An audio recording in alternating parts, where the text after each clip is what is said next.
Hey guys, I don't know. Look how blurry I look. I upgraded my windows and my settings got all reset again on the camera, which I didn't realize until I went to go into the studio. And now everything, at least on this camera, I look like blurry. It's messing with my eyes, but then on this screen it doesn't. So I don't know. Does it look blurrier to you guys, honestly? Because it definitely looks different to me. But oh well, what are you gonna do? How's everybody doing? Gaily, Gailster, you're back to normal. You're back to normal. How's everybody doing? Um, Deborah, what's up? All right, guys. So we're gonna talk about a couple things tonight. I don't know if you guys heard, but Don got arrested again. So he gets arrested for the DUI and those other charges that, when I uploaded where he got pulled over and had an open container, DUI, and then something about the financial responsibility, failure to pay somebody in financial responsibility.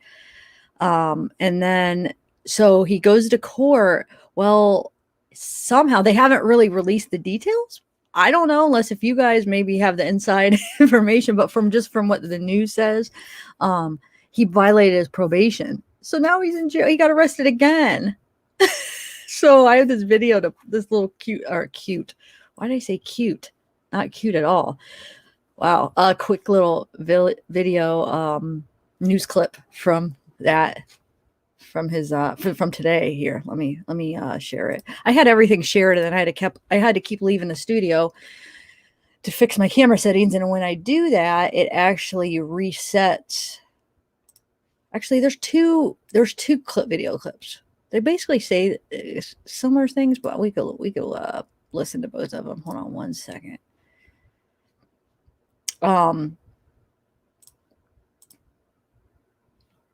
All right, so I'm going to I have my headphones on. So how's everybody doing though? Batman, yippee, Batman in the house. Got Mallory Young, Nonstop 368, Shiny Catcher Christie, hello. Oh, not having insurance. Okay, thank you, Shiny Catcher. Thank you. I didn't even know. I don't know. I didn't really give much thought to that, but I forgot how to word it. So as I was trying to word it for you guys, I'm like, how is that worded? But thank you. So basically not having insurance, car insurance. So he had those 3 charges originally when he got pulled over on Halloween. It was when is Halloween? Saturday night. He got pulled over, DUI, no insurance, and open container. Okay, so he has those charges, and then somehow he violated his probation because he got out on bond. Okay, so he somehow came up with the 5,007. Well, you only have to get 10% of that. If you go to a bondsman, so you get 10% of that. Usually you have to pay 10%, to the bondsman. So what, like $575 probably, if I'm something around there. I'm sure that's probably what he had to come up with. So he gets bonded out, and then he somehow violates his probation. So they won't say how, but I'm going to play this news clip where they kind of just explain that. There's a little clip of him outside the courthouse.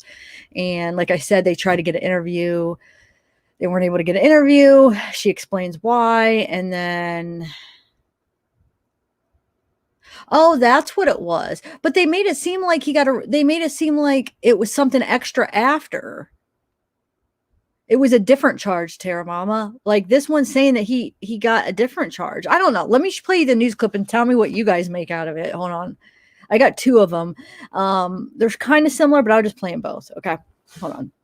Mother of missing Hawkins County 5-year-old Summer Wells was arrested today for the 2nd time in 3 days. Police arrested Don Wells while in court for a hearing on charges from the weekend. On Saturday, police arrested Wells on several charges, including driving under the influence. While in court for a hearing on those charges this morning, deputies arrested Wells for violation of probation. Ansley Daniel was in the courtroom this morning. She has more on what happened. Josh and Sarah, I spoke with Donald Wells briefly after he was arrested and then released during his arraignment here at the Justice Center earlier this morning. He declined to speak on camera with us, but we do know that he was released on an OR bond. That's otherwise known as own recognizance. That's where a person is released after promising in writing to appear in court for all upcoming proceedings without posting bail money. He was being arraigned this morning for his DUI charges from over the weekend. We weren't allowed to have a camera or cell phone in the courtroom, and we were told we had to submit a request to be in court 48 hours in advance, even though Wells wasn't arrested until late Saturday night. An order had to be signed for me to go into Judge Daniel Boyd's courtroom with just my pen and notepad. Around 9:20 this morning, Hawkins County Sheriff Ronnie Lawson entered the courtroom. That's when another officer placed Wells under arrest for the alleged violation of probation. Following his arrest, Wells approached the podium. He said he wasn't sure how he could keep up with the court expenses along with maintaining child support for his sons. The judge then asked him a few questions about work, and then he asked for a public defender. The judge asked him when his last day of work was, and he did not have a clear answer, but he did say that he had been working on his house and, quote, things for welfare, those were his words, to get the boys back. He mentioned that he had also been doing some, quote, YouTube things to help try to find Summer. He then told the judge that he was going through a lot of things and a lot of heartache and would plead mercy from the court. Now, neither the judge nor the sheriff were available for an interview this afternoon or today about what happened this morning or over the weekend, and we are still waiting on the paperwork to be filed on what that violation of probation was to determine what exactly he violated. In Rogersville, Ansley Daniel, News Channel 11. Wells was appointed a public defender today and had his hearing on the DUI arrest reset for February 7th. Meanwhile, an Amber Alert issued by the Tennessee Bureau of Investigation continues, and they are searching for 5-year-old Summer Wells along with the Hawkins County Sheriff's Office. If you have credible information that could help lead investigators to Summer, you're asked to call 1-800-TBI-FIND or email tips@tbi.tn.gov. Okay, so I'm guessing people are asking what he's on probation. I'm guessing he was on probation from that DUI or not, the DUI charge, right? That's what I'm guessing, because he was out on bond. So when you're out on bond, well, actually, it's usually when you're out on bond, isn't it considered parole until you get your like like your penalty or your what is it called? Can't even think of the word where you get your punishment or whatever, and then they put you on probation. But I'm not sure, because people use those probation and bond and parole. Sometimes they use them kind of similarly. I don't know. I'm not sure if that's what maybe he violated something about when he got out on that bond. What do you guys think? Oh, okay. I don't know, because I mean, they don't know. Obviously, it doesn't even sound like they know what he did, how he violated it. So yeah, maybe it is from a violation from before. So, but that's this. Oh, wait a minute then. What if it's just as simple as, because he was on probation? If you guys are right, it was for some domestic thing, which probably involved alcohol. So let's say he was on probation when he got pulled over for the DUI. So maybe the DUI was actually the violation. In the news, they just didn't realize, oh, that could be the violation, because that would be a violation of the probation from before. And then maybe it just took him getting out and then, Ronnie Lawson to come in, get all the paperwork and get it to go arrest him, saying, oh, you violated.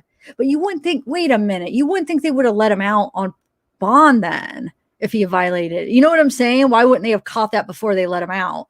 So I don't know. I'm just thinking out loud as we're talking. I mean, I guess it could be from that, but then they might have just screwed up and let him out, or he did something when he got out, or the DUI was the violation and they just had to wait till, they got things done to go back and arrest him. I'm not sure. But see, they didn't have to release him under that personal recognizance or whatever it's called. That's when I got arrested. That's what that's the bond I got, where I didn't have, or wait, he didn't have to pay it. Right? They said because it sounds like the bond he got was the bond I had, where you just promise to come back. And but see, I got it because, I wasn't in any trouble. I've never had, it was my first time getting in trouble with something like that.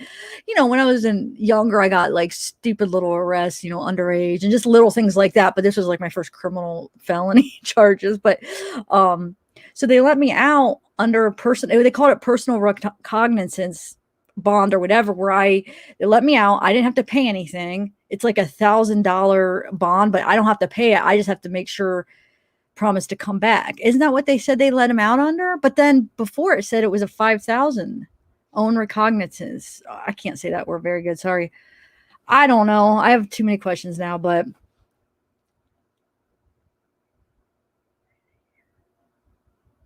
oh, so he's out. So you're saying, I don't know. It just was own recognizance. Recognizance. That's a hard word to say, but that's what I got. And I didn't have to pay anything. Because it wasn't like I'm like this repeat criminal that always has charges. If you have like a bunch of charges and you're a criminal, they're going to make you pay. But that's what surprises me because he's had a history. So why would they give him that?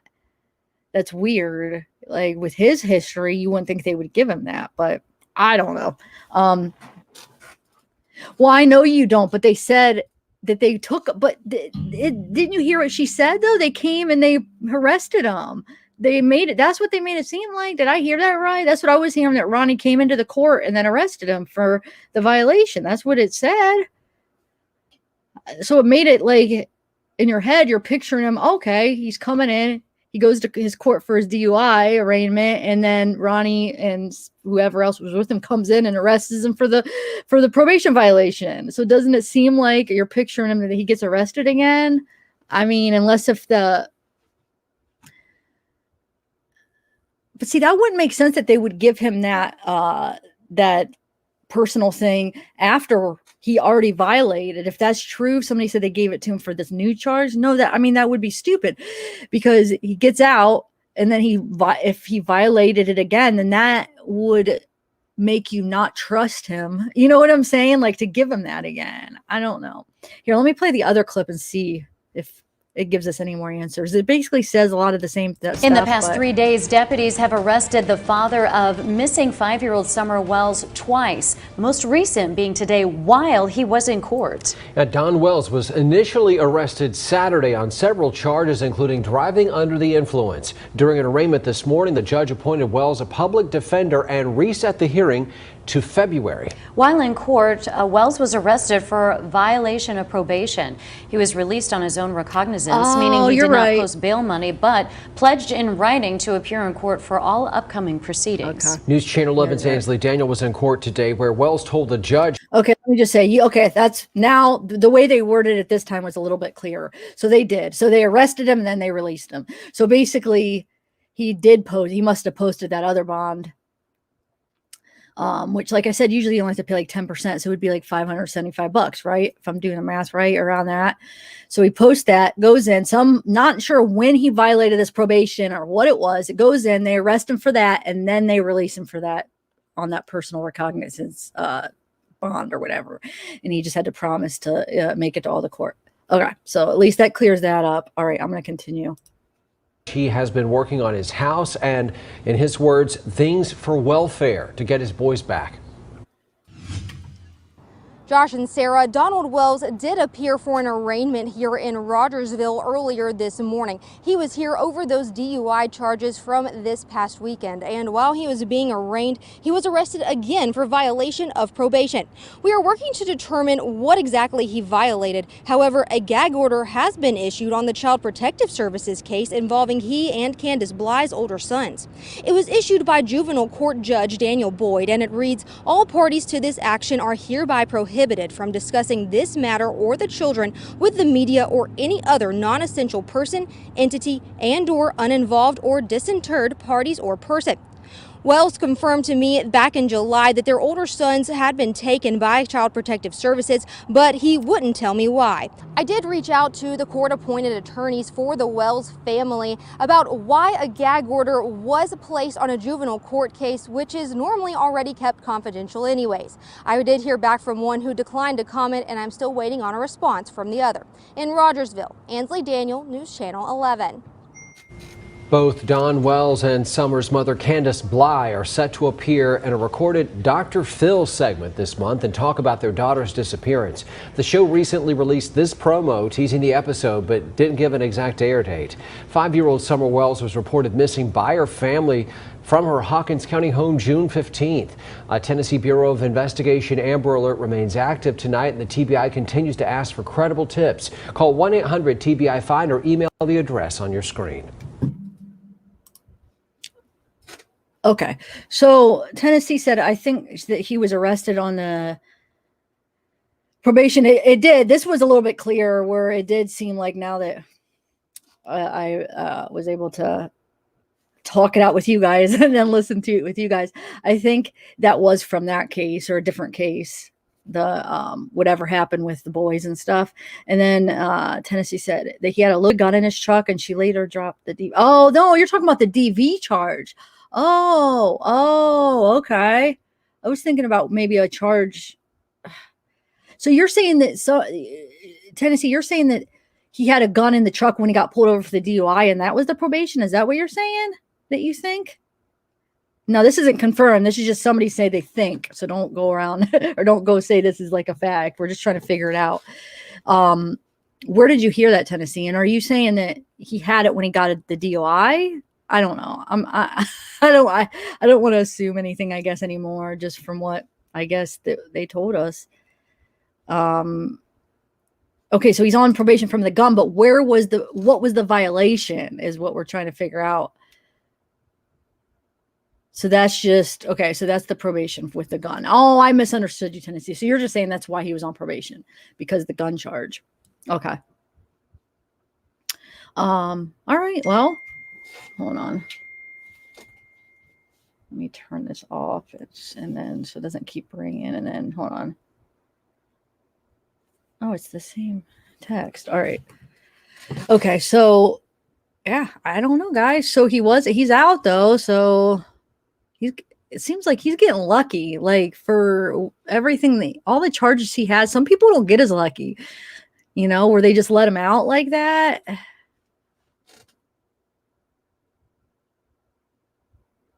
And yeah, okay, if he did get another DUI, 2 DUIs, I mean, usually some people, when they get 2 DUIs, I mean, they spend some time in jail, so that's what I was wondering, is the DUI the violation? But Lisa, when I was trying to think it out a couple minutes ago, and I said, was the DUI the violation? But then why would they have let him out if they were going to arrest him again? Why didn't they just charge that violation when they arrested him Saturday? It almost seems like they let him out and then they charge him couple days after, like it was something new, the violation. Why wouldn't they have caught that when they arrested him for the DUI? Why wouldn't they have caught that then and just did it? But it might just be it all takes time. Who knows? Hey, Diana. Okay, so when he goes to court February, they will put him back in. Yeah, that's true, because that's when he'll have the punishment. So that's crazy. But I feel like he's probably thinking, gosh, I'm the most unlucky person. This sucks. But actually, if you look at the bigger picture, he seems a little bit lucky, because some freaking law enforcement could be a lot more strict on people, and they are a lot more strict on people. People do a lot more, get punished a lot more than what he has for some of the stuff he's done. So I don't know. I don't think he's unlucky. I think he's making his own choices, and they're actually being pretty lenient on what he's doing, to be honest. Okay, so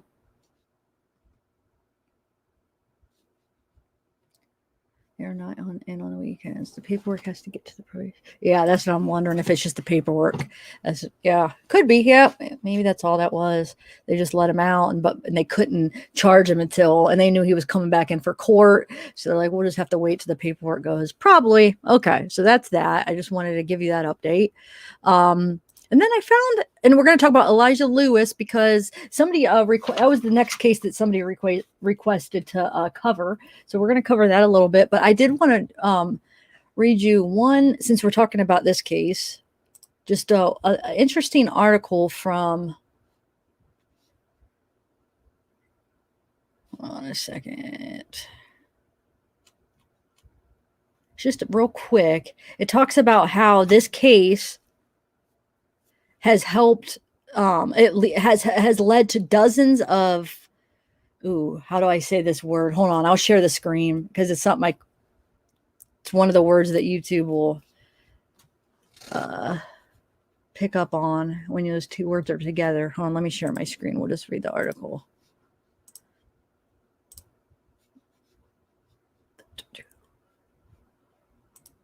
All right, now where did the article go?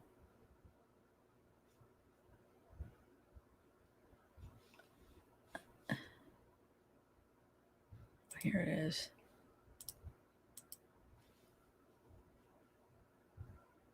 Hold on one second, guys. How did that happen? That is so weird.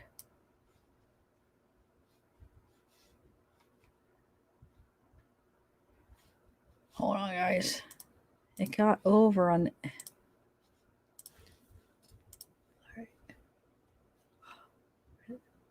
Here it is. Okay.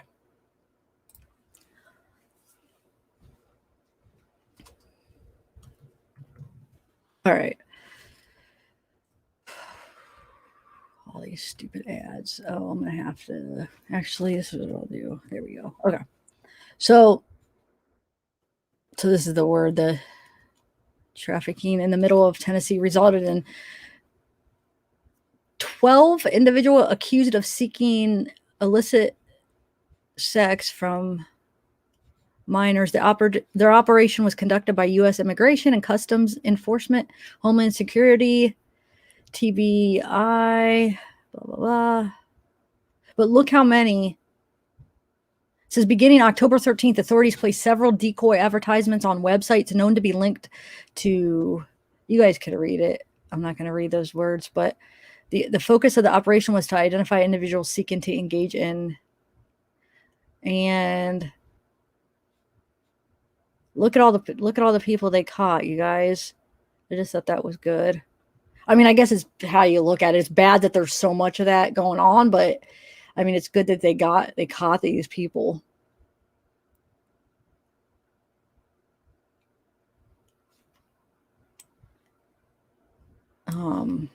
All right. Okay, so that's that. Now is there anything before I go on to Elijah Lewis? Is there anything else with Don you guys wanted to address before? Because I'm done. I just wanted to update the arrest, but then I want to talk about Elijah Lewis. But I didn't know. Are you guys familiar with Elijah Lewis? If Don runs, dog will chase him. Yeah. Okay, so let me bring up a picture of him, and I have a couple video clips, and I also have a couple like pictures and then some articles and stuff. So what I'm going to do is, I know they found him. Well, they found his body, I should say, but I'm going to kind of just read an article from when they were searching, just so people that aren't familiar with the case, they could kind of like start from the beginning. Article, like at the beginning, they were searching, kind of what happened from the beginning to the end, if that makes sense. Okay. So here, oh, this is the wrong person. Sorry, they found him. Actually, they found him, you guys. I was going to cover this, but Raiden, but they found him. But it's still a sad story just because the parents, but we're not going to get into all that right now. We're going to talk about Elijah Lewis here. Okay. So Actually, is this one first? I want to do... Yeah, let's do this one first, and then let me okay, there's a picture of him right there. How cute is he? He's no longer with us. So okay, so New Hampshire boy 5, last seen 6 months ago, but then they actually did say, "Oh, thanks, super chat. Thank you, Batman. Thank you." They actually said that they come to find out it was about 30 days ago before the last time he was seen. Somebody had reported like 6 months ago, but then when they did their investigation, they said no, it was more like 30 days ago the last time somebody had seen him. Okay. Thank you, superhero. Okay, so never reported missing, but still the mother never reported missing. Man arrested in New York. Okay, so the mother of missing 5-year-old New Hampshire boy last seen 6 months ago has been located and arrested in New York City, along with a man she was with. As investigators continue searching for the child in the hope of finding him alive, authorities said. So basically what they're saying is the mother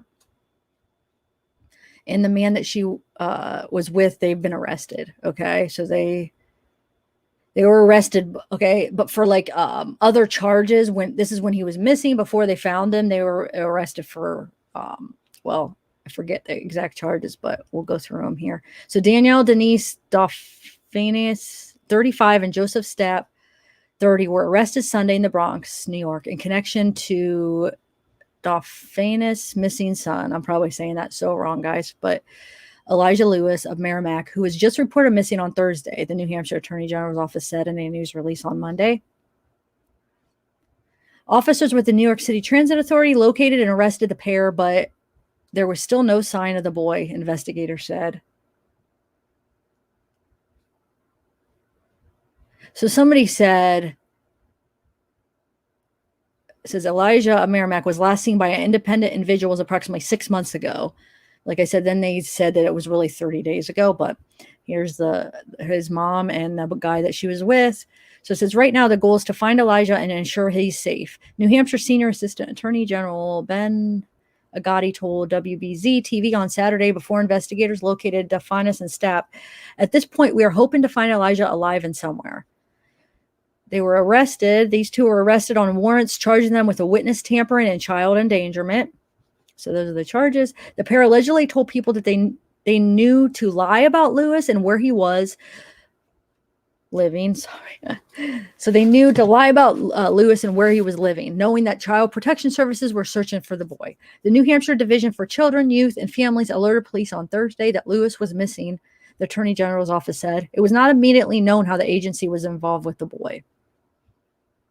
So police described Phineas as 5'4" tall, weighing approximately 165, with brown hair, brown eyes. Staff was described as 5'10", 170 pounds, brown hair, green eyes. So Elijah Lewis was last seen. Okay, this is last seen 6 months ago. First reported Thursday, but then investigators said there had been no reports about the missing child. On Saturday, investigators launched a boat to search a Natticook Lake located behind the Merrimack home, where the boy was last believed to have lived. Our search is physically in that area for evidence of where Elijah is, but also we are searching throughout New England to try and find where he is, Agati told station. Okay, so I'm going to play a video here. Remember, this video now is from before they found him, because they did end up finding him buried in a park, but we'll get to that. But there's just like a quick video. It shows these two in court. It doesn't really, there's no audio for the part in court, and then it kind of explains a little bit. Okay, so hold on 1 second. Let me exit out of this, bring up the video. Have you guys heard about this case by any chance? Anybody been following it? Hey, Sweet Pea. Hey, Mimi, Mama Mia, Linda, Penny Armstrong.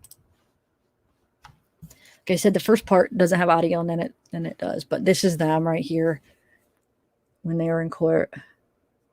So that's his mom and the guy. Try to get a message to Danielle that please cooperate. Please let us know where he is. Two brothers of Danielle Dauphiné, the mother who was virtually in court today, pleading not guilty to charges connected with the disappearance of her 5-year-old son, Elijah Lewis. I want him to be found or brought home. It was originally reported the little boy from Merrimack, New Hampshire, had not been seen for 6 months. But investigators have narrowed that time frame to 30 days and have spent the last several days conducting an extensive search near a lakeside home where he was living and beyond. And as we've collected more evidence and talked to more people, interviewed more witnesses, we believe we could narrow that time frame. Over the weekend, police got a break in the case when Dauphiné and her boyfriend Joseph Staff were arrested in New York and charged with witness tampering and child endangerment. Both are now being held without bail in an agreement known as preventative detention. Based on your agreement that clear and convincing evidence that your release will endanger the safety of yourself or of the public exists in this case. But Elijah's whereabouts remain a mystery, and the court appearance offered no new details. Danielle Dauphiné's brothers admit they've never met the boy, and the family has been estranged. He's 5 years old. He doesn't deserve this. He deserves to have a shot. You know, maybe grow up a little bit and spoke to her a little bit more often. I just never expected anything like this to ever happen. Investigators won't say if the mother is cooperating and who may have last seen Elijah. We all want to have hope. Hope that it is not a recovery mission. And yes, love my Charlie Faith. I will look into that case. Emily Ferlazzo. And thanks for the super chat. I marked it down. Thank you. Okay, so let me play another video here. One second. Here we go. Investigators searching a wooded area of Abington have made the discovery they feared they might. The body of a young boy believed to be Elijah Lewis buried in a shallow grave. It comes 10 days after police began hunting for the youngster when child welfare workers in New Hampshire couldn't locate him. Good evening to you. I'm Ken McLeod. Investigators aren't saying who pointed them to those woods just off Chestnut Street, but his mother and her boyfriend are already charged in his disappearance. Here's WBZ's Zania Maldonado. More than a week after Elijah Lewis was first reported missing from his home here in Merrimack, police finding his body Saturday nearly 70 miles away. The search for 5-year-old Elijah Lewis coming to an end at Ames Knoll State Park in Abington. Investigators began searching the state park on Friday, and it's where they say a cadaver dog found Elijah's remains buried in the woods Saturday morning. The medical examiner will make a determination as to the exact manner and cause of death of Eli. At this point, no one has been charged. The fact that he was disposed of down here in the woods, where our sympathies go out to his family. Social workers reported Elijah missing from his Merrimack home along Sunset Drive back on October 14th. Police say it's when they discovered the boy had not been seen by family or friends for 6 months. It's closure. It's not the results any of us wanted, of course. Neighbors in the tight-knit community calling his death horrifying. We're a close neighborhood and everyone has felt this very strongly. Yeah. If you notice, there's blue ribbons have been put up through the neighborhood, Find Eli, and so it's been a neighborhood effort. I haven't slept in a week. I pretty much, my neighbors are the same way. We've just been doing whatever we can. Nobody deserved to die this way, and we need to make sure we do everything in our power to make sure we can get justice for this little boy. Elijah's mother and her boyfriend were both arrested last week in New York City in connection with his disappearance. But once again, police telling us no one has been charged at this time for his death. In Merrimack, New Hampshire, Zania Maldonado, WBZ News.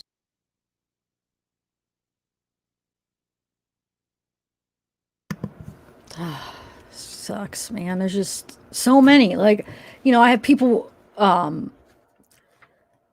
recommending different cases. There's like so many. Like, I mean, you wouldn't even be able to report on all of them because there's so many. There's like so many every week. I just don't understand what. I'm still trying to figure this out. And I know we've talked about this before. Like, is there just an increase in it, or is it just an increase of awareness because of how easily were able to communicate, and find this stuff out? Or do you guys think there really isn't an increase in cases? I don't know. I think it could be maybe a little bit of both. Or maybe it's always been like this and we just, weren't aware of it because just the way social media is now. I don't know, but it just seems like there's just so many. Like, I never realized how many until I started my channel. Like, gosh, every week. I mean, not only kids, this is just kids, and then you have like just people killing their freaking wives or husbands. Most of the time it is the guy killing the girl. It's just the way it is, guys. I'm not like being like biased or anything. It's just the way it usually happens is the guy kills the girl.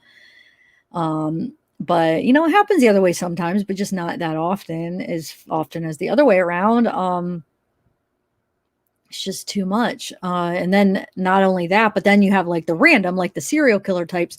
But it just surprises me more of the ones that aren't random, like the ones that kill the people they love or supposedly love. They're killing their wives, they're killing their kids. And most of the time that's what it is. Like the random ones, I mean, I feel like that is so much less than like the ones of people doing it to their own family, which is freaking crazy. It's just crazy. And yes, we are going to talk about Michael Vaughn very, very soon, you guys. I haven't forgot about him. That's coming up, hopefully this week. Yes, and they found the boy, this boy here. This is the boy. I guess we could talk about this too. Well, hold on. We'll talk about the boy they found. Let's finish talking about Elijah, and then we'll talk about the other boy that they did find, the 4-year-old. Okay, so let me just finish talking about Elijah real quick, just so we don't keep going back and forth. Okay, so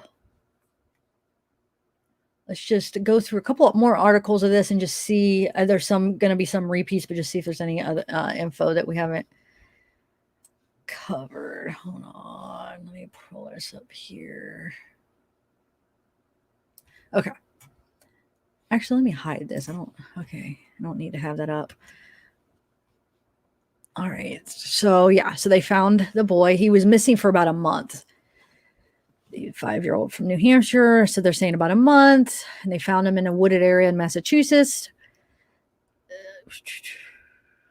Hold on one second. So it says the sources told the news outlet that the grim discovery was made after investigators found a cell phone connected to the case in a pond in the Massachusetts town of Ayer.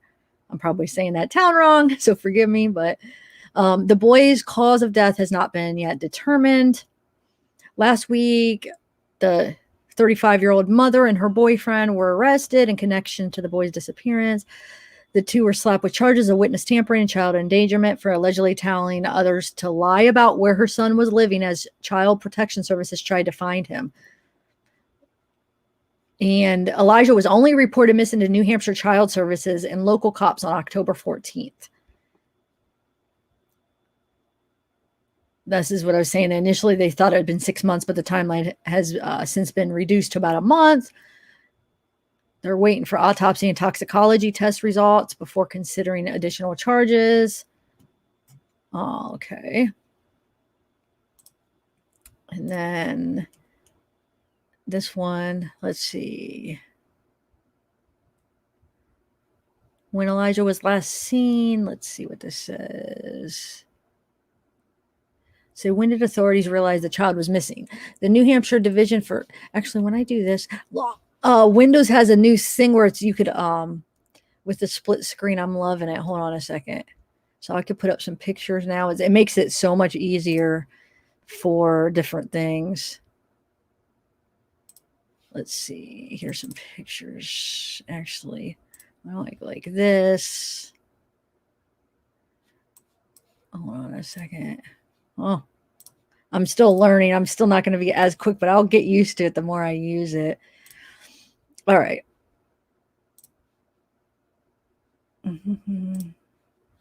But actually, we're going to do it like this so we could have this bigger. Okay.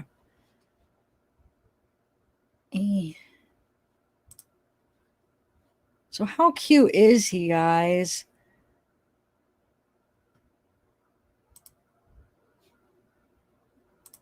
I want to try to do it where, there we go, like that. There we go. All right. How cute. Anyway, all right, so let's, where are we at? Okay, so the mother and the man were arrested. Oh, here we go.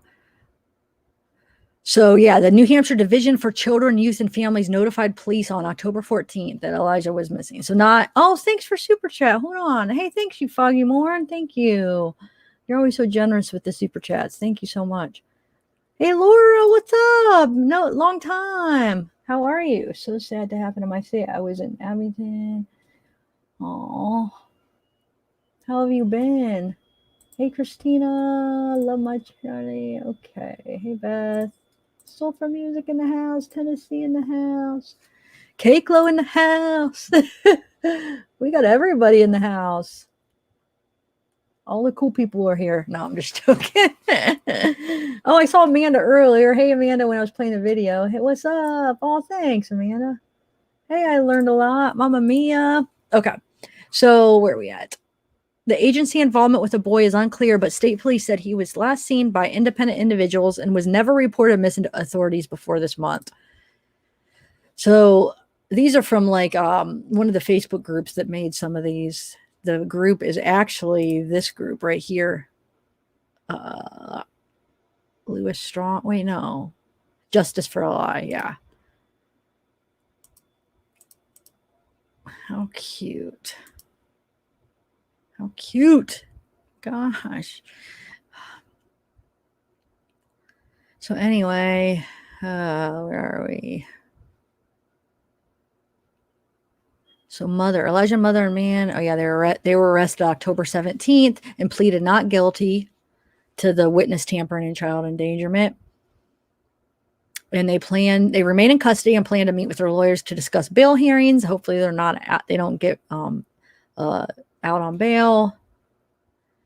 So they're both scheduled to return to court in December. So the witness tampering charges allege that they each asked other people to lie about Elijah and where he was living, knowing that Child Protection Service workers were searching for him. The endangerment charges allege that they violated a duty of care, protection, or support for Elijah. Court affidavits supporting the charges were sealed. The mother, let's see, hold on. Yeah, a state police cadaver dog found Elijah's body buried in the woods in Abington, about 20 miles south of Boston. Oh, let me take this down. It's unknown how long the body had. Oh, wait, hold on. He was found covered with soil in New Hampshire. A cadaver dog located the remains in a grave. It's unknown how long the body has been in the woods. The search shifted to Abington from New Hampshire last week based on a tip. Let's see. Anything. Key questions remain unanswered. While one crucial piece of puzzle was found Saturday, questions over what exactly happened to Elijah remain unanswered. The coroner has not yet determined a cause and manner of death, and the case remains under investigation. No one has been charged with causing Elijah's death. All right, so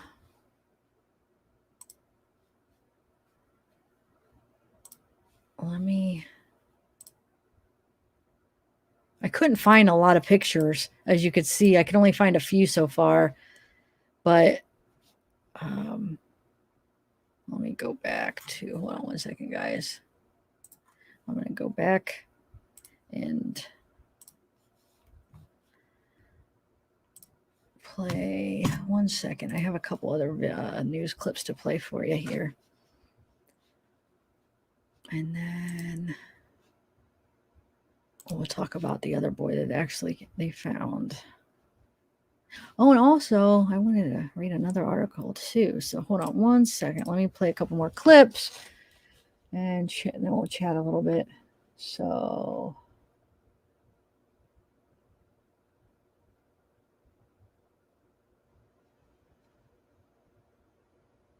I don't remember if I don't think I played this one yet. Everybody has heightened emotional reaction when a child is harmed. Senior Assistant Attorney General Susan Morrill says the commitment to this case from every agency involved was relentless and still is. It feels more compulsive that we have to get it done and get it done successfully. Morrill obtained an extension on the search warrant for the home where Elijah Lewis lived with his mother, Danielle Dauphiné. And Monday morning, the State Major Crimes Unit was back in the rain, extracting evidence. We'll be examining all the evidence that we've collected to date and trying to make decisions on whether and when and who to charge to be responsible for Elijah's death. Autopsy results released over the weekend yielded little, and now it's a waiting game for toxicology reports. Elijah Lewis was found buried in a state park in Abington, Massachusetts, Saturday morning, an hour and a half away from his home. Sometimes in these cases where someone's been in the woods for whatever period of time, there's decomposition to the body, which makes it very difficult to come up with the exact cause and manner of death. Eli's mother, Danielle Dauphiné, and her boyfriend, Joseph Staff, remain in police custody. The current charges, witness tampering and child endangerment. We're live in Merrimack this evening. Okay. You know what? Since that's about all the information that we have so far on this case, so I'm done going over this case. So we're gonna just read that article with the boy they found, and then we could maybe look into Emily for Lazo. Am I saying that right? Why not? You know, if you guys want to keep, if you guys are still interested, it's another one somebody, I don't know anything about it, but we could just Google it together. The one that somebody recommended. So we'll look at the little read real quick, and then we'll look into Emily and see what. I just Googled her real quick, and it sounds pretty interesting. I just Googled like the title. So, all right, hold on 1 second, guys.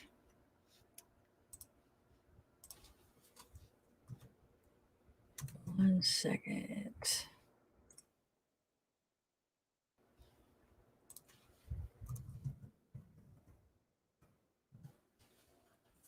All right.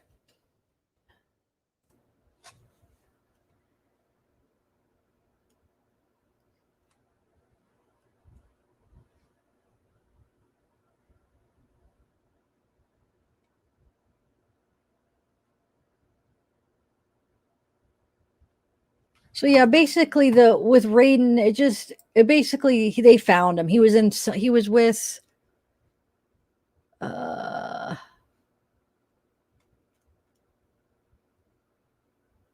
child missing in custody, safely returned. A missing child at the center of an interference with child custody case has been found safe. 4-year-old Raiden Bailey has been safely returned, and he had been missing since Sunday. The police believe he was with Michelle and Anthony and was not in immediate danger. So rarely does it end up that way, but that's awesome that at least he was safely returned. But I mean, it still sounds like it's going to be like a crazy life, but hopefully now they'll make sure that he's okay, and wherever he is safe for him, hopefully. Okay. All right. So he's so cute too, with those little little blonde hair. I don't know. I think he has blue eyes. Yeah. But they were searching because they said, he vanished. How long? I think after a week or whatever. And then they found him. Okay. How's everybody in chat doing? So do you guys want to go over that other case with me? Like I said, I don't know anything about it, so we'll just be learning together.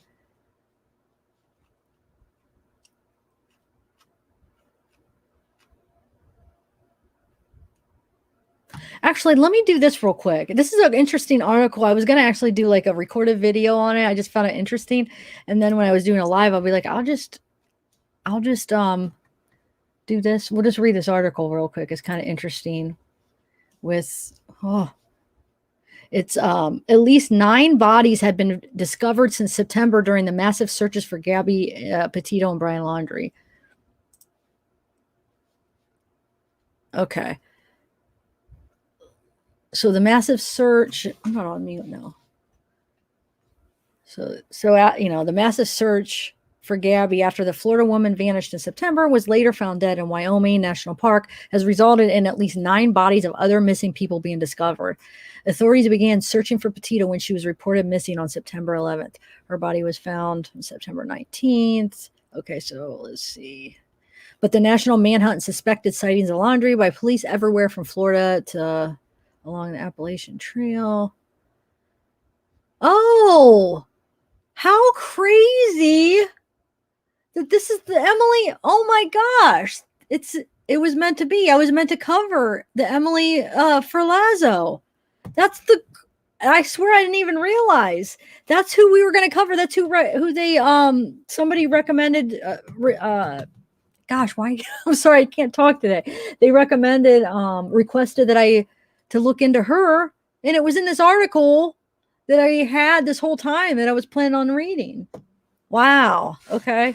So it'll perfect to lead in, and then we'll look more in detail with the Emily Ferlazzo. She's the first one on the list. So she was 22-year-old Emily Ferlazzo in a case with shocking similarities to Petito. Ferlazzo was reported missing by her parents on Monday after her 41-year-old husband, Joseph Ferlazzo, returned to her parents' house in New Hampshire to tell them he had not seen his wife since Saturday. Wow, she's pretty too, man. How old is she? Oh, and she's only 22. Oh my gosh, you got to be kidding me. The couple were living in a small bus that they had renovated into a home and had driven to Vermont to celebrate their first wedding anniversary. How crazy. This is like so similar to Gabby. And why did Gabby get like this international media attention, and you didn't hear anything about this? I mean, I just don't get it. Anyway, the day after Emily was reported missing, Joseph allegedly confessed to shooting her in the end and dismembering her body in their camper. Oh my gosh.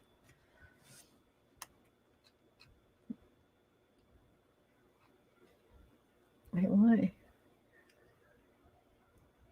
Wow. He's confessed and pled not guilty to shooting and dismembering his wife. So wait, he confessed, but then pled not guilty? While traveling for the first wedding anniversary in the small bus, they converted into a living and traveling space. So we'll go through this list and then we'll look more in depth at this case. And, so let's just go with the list though. Okay. So that's one of the bodies. So there's 9 bodies that's been discovered while searching for Gabby and Brian. So Emily's one. The next one is the remains of Sarah Bayard, 55, were found off highway in El Paso County, Colorado, an area Petito and Laundrie had visited and posted Instagram pictures. And then investigators found that Josu Calderon, 33, had been stabbed to death along the Appalachian Trail in North Carolina. Rumors quickly began that the body may have belonged to Laundrie.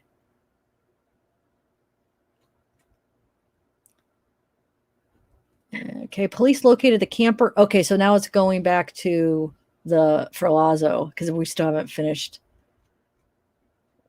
reading about Emily Ferlazzo. So police located the camper that Joseph had ditched to discover bags of human remains, a handgun, and a handsaw. The human remains were sent to the medical examiner on Wednesday to be identified. Despite his earlier confession, Joseph pled not guilty on Wednesday. Petito's case can be credited in some capacity for 3 unrelated bodies that were found in different states on Saturday, October 9th. The human remains were found in California desert on October 9th during a search for a missing New Jersey woman who disappeared June 28th. So wait. Oh, so she disappeared. What? She disappeared June 28th? So that's...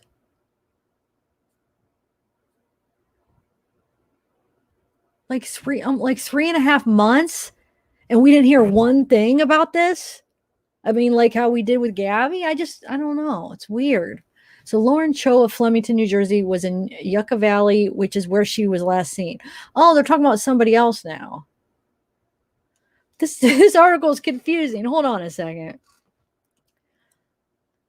Isn't this is okay, this is still on the Ferlazzo. So this is a different one right here. All right, sorry.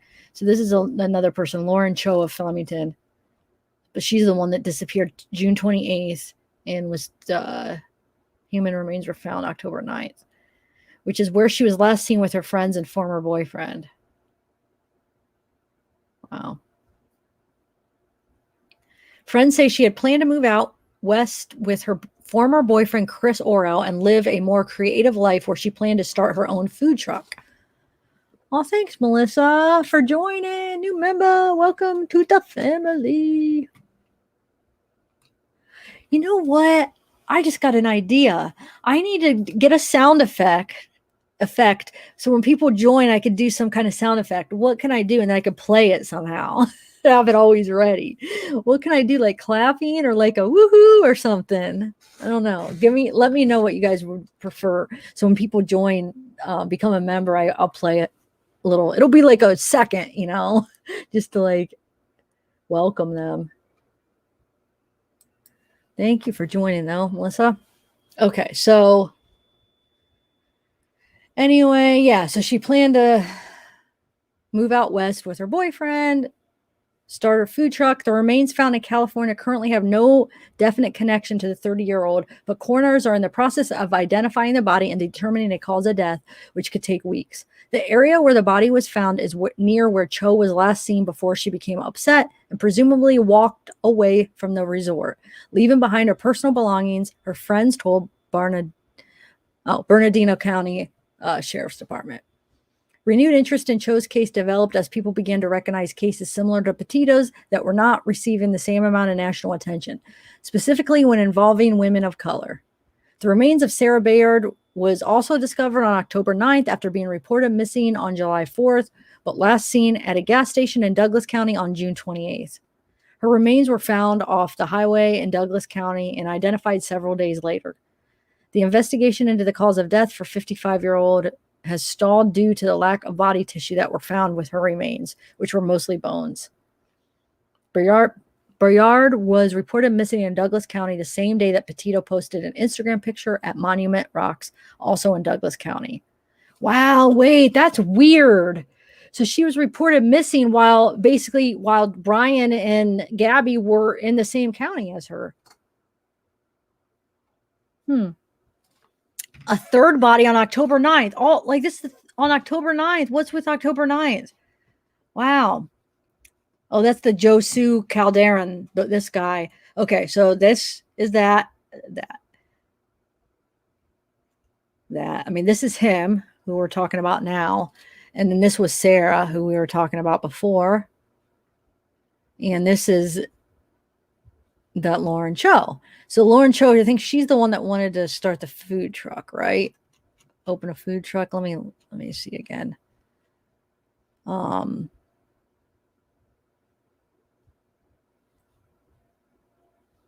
Cho.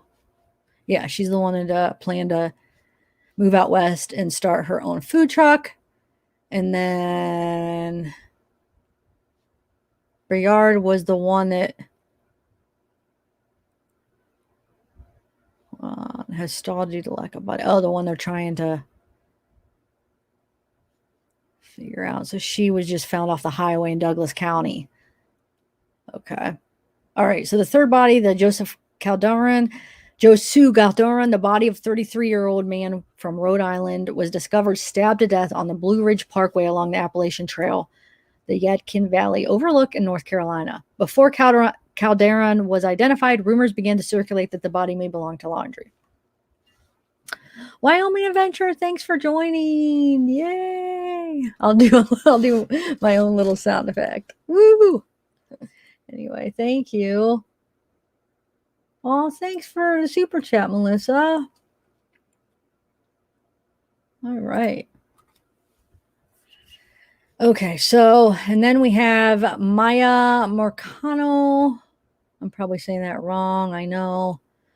She was only 19, found dead on October 2nd in Orlando, Florida. Her parents believe her case could have had a different outcome if the authorities had given it the same attention Petito's case received.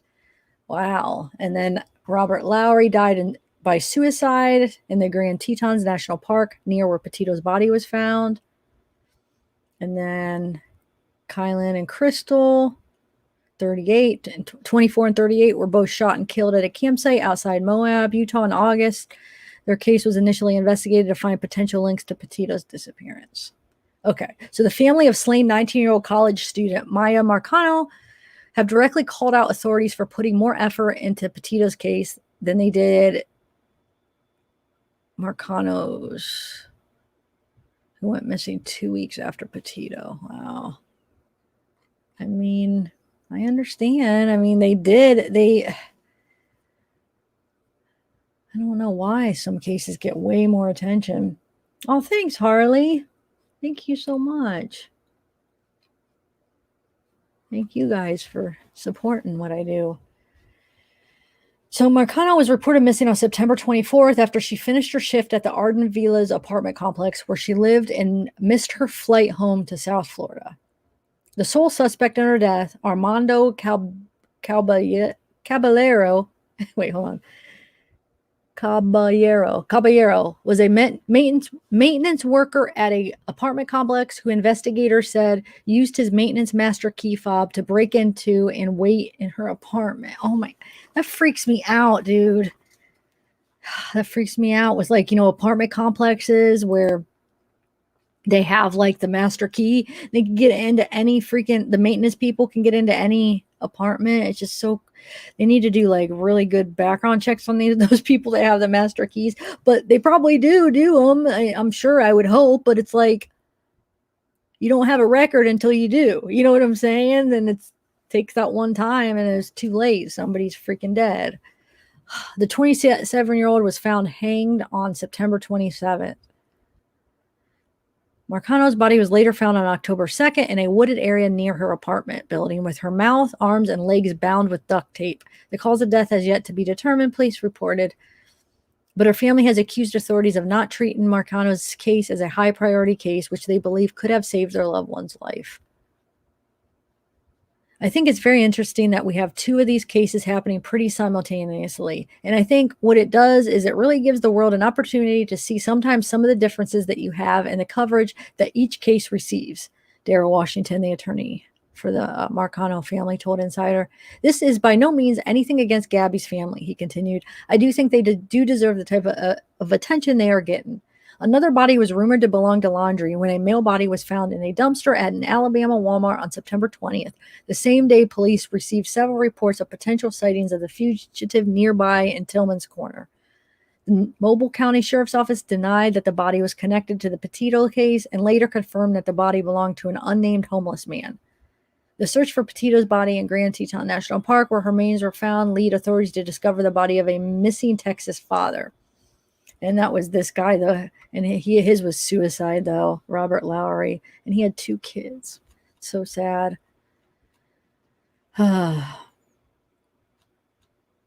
So Robert Lowry, 46, of Houston, disappeared on August 20th after he was last seen carrying a black duffel bag, sleeping bag, and a tent in Bridger Teton National Forest. His body was discovered on September 28th, nearly a week after Petito was found.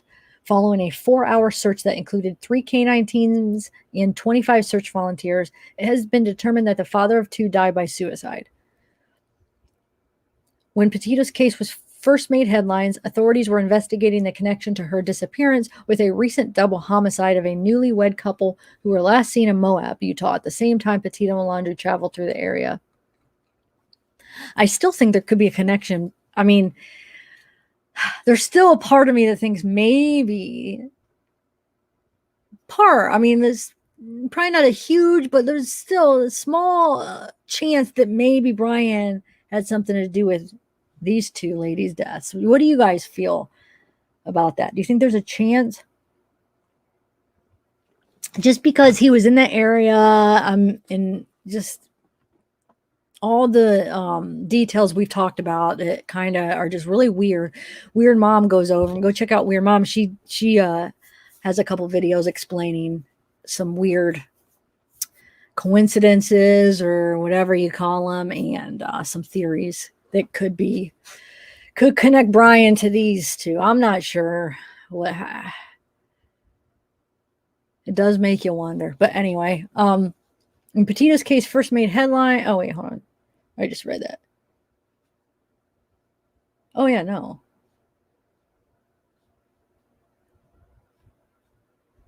So one of the woman also worked at the Moonflower Community Cooperative, where Laundrie was seen hitting Petito before the notorious separation by police. Kylan and Crystal were reported missing on August 16th and found dead and partially undressed on August 18th, an hour outside of Moab where they were shot and killed.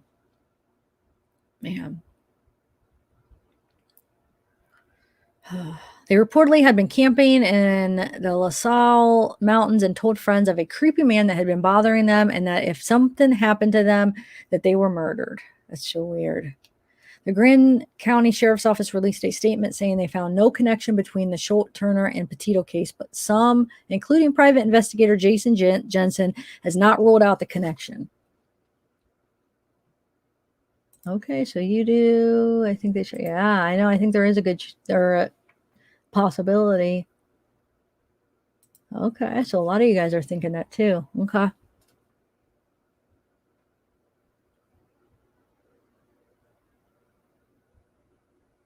Oh, okay. Is there one around there that's known? Not that there has to be known for that to be happening, but I'm just curious if there is a known one on the loose. Anyway, Jensen said that until it can be proven that Laundrie was not in the area at the time of the double homicide, he can't be ruled out. While Petito's case has led to increased interest in missing persons and domestic violence cases, many families are still searching for their loved ones. Petito's parents recently founded the Gabby Petito Foundation to address needs of organizations that support locating missing persons and provide aid to organizations that assist victims of domestic violence situations. Okay. All right. So let's look more into the Emily Ferlazzo now. Actually, I'm going to keep this up because we might look into some of these other ones too if we have time. All right.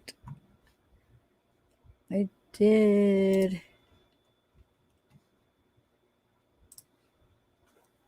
One second.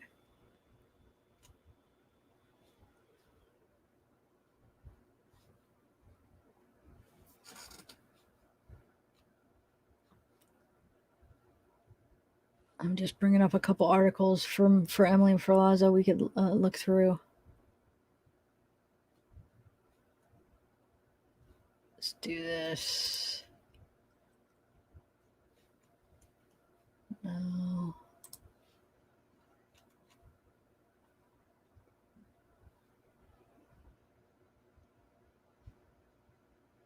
Okay, let's see.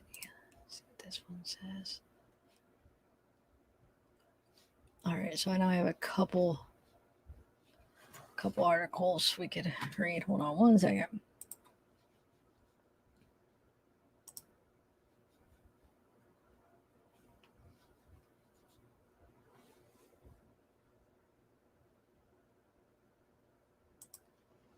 All right, hold on one second.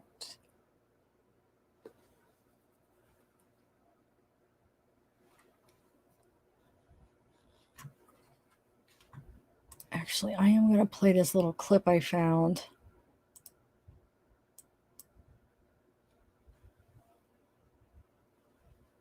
Hold on one second.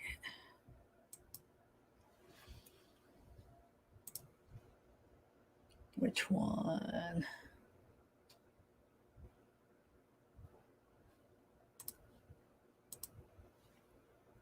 All right.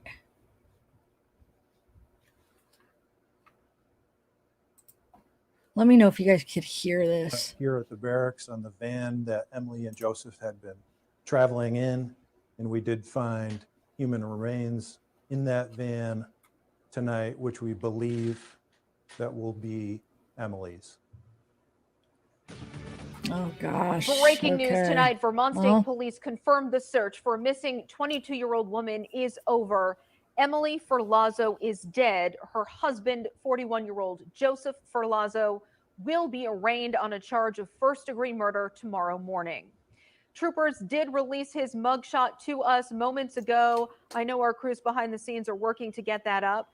Ferlazzo is in jail overnight without bail. Vermont State Police briefed reporters about an hour ago. That's where our Local 22's Courtney Kramer is live outside of the St. Albans barracks, and she picks up the latest details for us tonight. Courtney?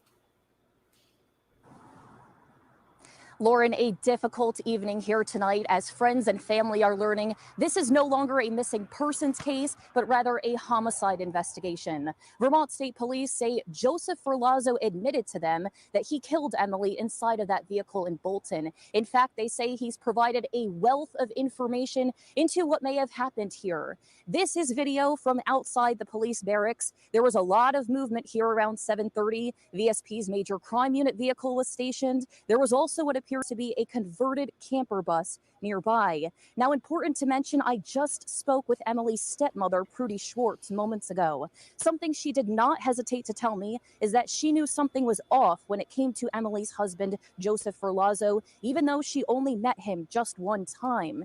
She says even Emily's behavior was not like the Emily she knew once she got with him.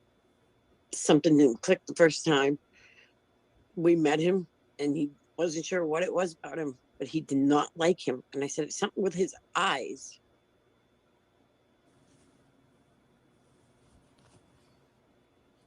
Now, when I asked Emily's stepmother, her relationship with Emily, she tells me it was weird to even hear the word stepdaughter or stepmother because she's been a mother to Emily for the past 20 years. As far as who Emily was as a person, she tells me she was always happy and she loved to sing. She was the girl that ran around in polka dot pants and a striped shirt dancing. She literally wore that until I taught her a little bit of fashion.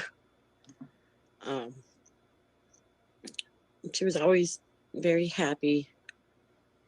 She absolutely loved to sing. She was a great singer.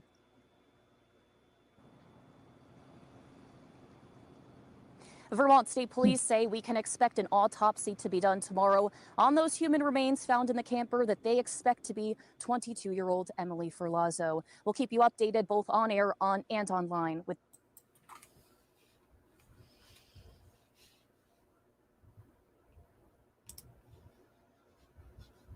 okay. All right, so 1 second. Let's look up some more stuff.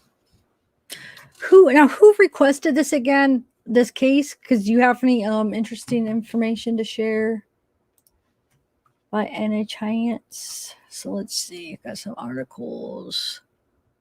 Oh wait.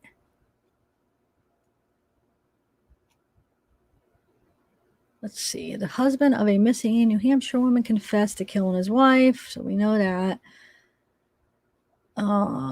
He said so he told investigators that he killed her early Saturday inside the bus they had lived in and used to travel, right? Or are they saying that he told them early Saturday? Anyway, cops later recovered a body believed to be his wife inside the vehicle. Okay. The couple's dog, Remington, was also found unharmed at the home of the Ferlazzo's friend, state police said. Here's a picture of them. Oh, there's the dog. Look at the cute doggy. Cute. Let's see. So she was last seen in Bolton on Saturday. Here's another picture. Her disappearance was considered suspicious, prompting concerns over her whereabouts. Her husband told her relatives in New Hampshire they had been staying at an Airbnb vacation rental in Bolton, where they had an argument while traveling in their camper van, and she left the vehicle, state police said. Mr. Filazzo told the family he proceeded to a convenience store in Bolton, and when he returned to the area where he had last seen Mrs. Filazzo, she was gone. Emily Filazzo family reported her missing late Monday as soon as they learned about her disappearance.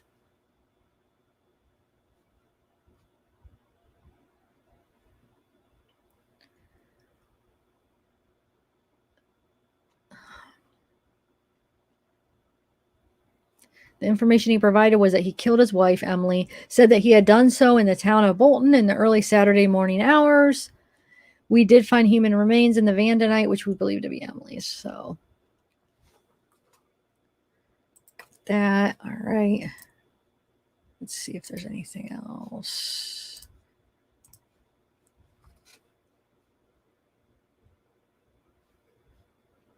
Hold on, let me see what this video is. If I'd be able to play it, let me see what it's all. Oh no, probably not.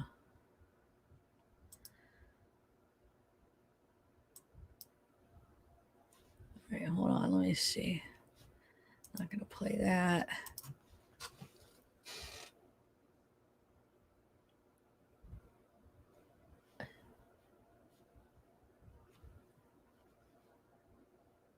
Oh wait, press release autopsy completed. Let's see what this says. Here we go. Let's see here.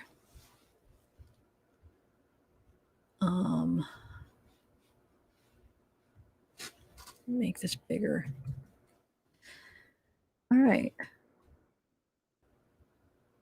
Autopsy completed. Autopsy completed. Let's see. Autopsy performed on October 20th.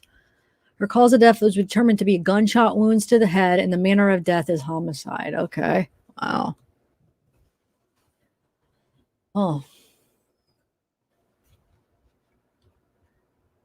An arraignment for Joseph on the charge of first-degree murder is scheduled at 10:30 a.m. Wednesday, October 20th. So he already had that because what is today? November 1st, right? Jail overnight. His mugshot is included with this release. Okay. Suspicious. So they arrested him on suspicion of murder. So it's basically saying the same thing. After agreeing to speak to investigators Tuesday morning, Joseph told detectives that he killed his wife early Saturday morning inside their vehicle.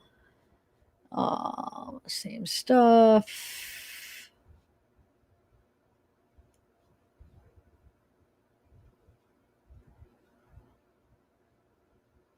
All right.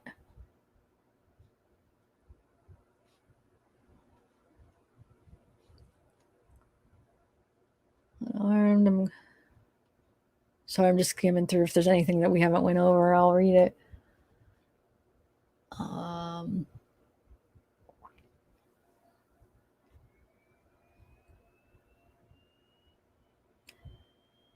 So it says he advised they were in an argument.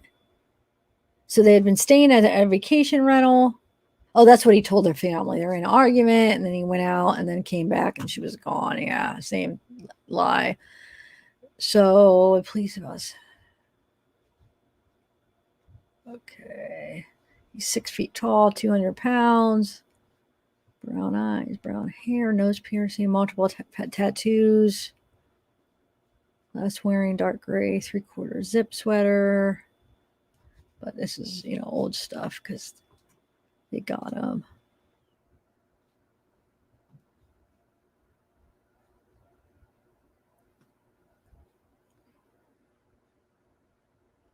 All right, so where's the mugshot? I said it was posted with this. I guess we could click on these, but let me just see where it says the mugshot. Oh, wait, it doesn't. It only lets you click on that last one. That's weird. Look. This one, initial news release. I'm trying to find, I guess we could type in mugshot, right? I'm sure it's out because this was from a while ago. Let's see here. What was his name again? Joseph Filazzo, right?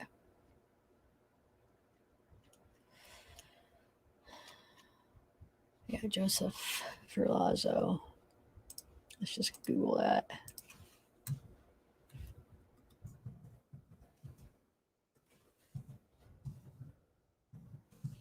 Right.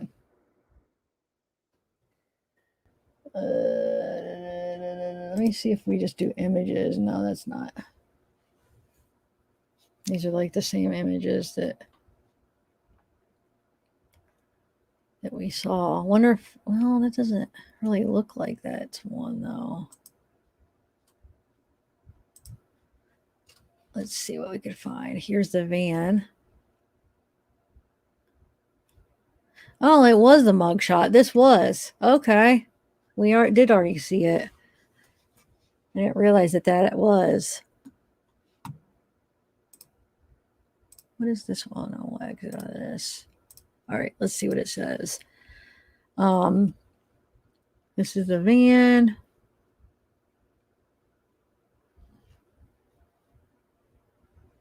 I don't think there's really going to be anything new.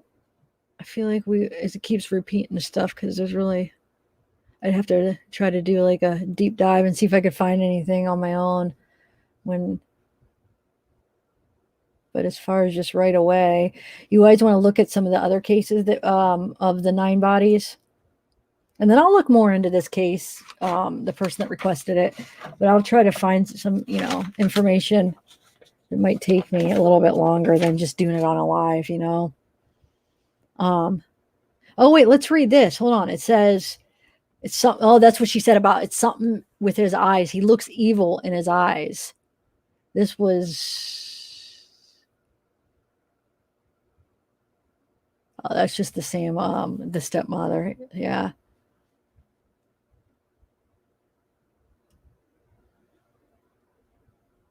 Yeah, this basically just says the same stuff. So at about 12:05 a.m. Tuesday, the filing stated Spencer Lemons called 911 to report that Joseph, a friend who had returned to Vermont in a Jeep Wrangler, had just told him he had killed Emily. He said that the camper was located at a residence in St. Albans Town on Meadowbrook Lane, and Joseph told him that Emily's body was inside the vehicle. Wow, so his friend turned him in. Good. Lemons told police that he kicked Joseph out of the vehicle they were driving in together at that time and called 911. Police said they responded to Meadowbrook Lane and seized the camper, taking it to St. Albans Police Barracks. Sorry. At the time, police were looking for Joseph to question him about the disappearance of his wife. And then George said following the hearing that there is no indication at this point that Joseph intends to pursue an insanity defense. My guess would be that anybody that commits a homicide has some sort of mental health issue, but that is very different from being legally diagnosed with a mental disease that would allow for an insanity defense.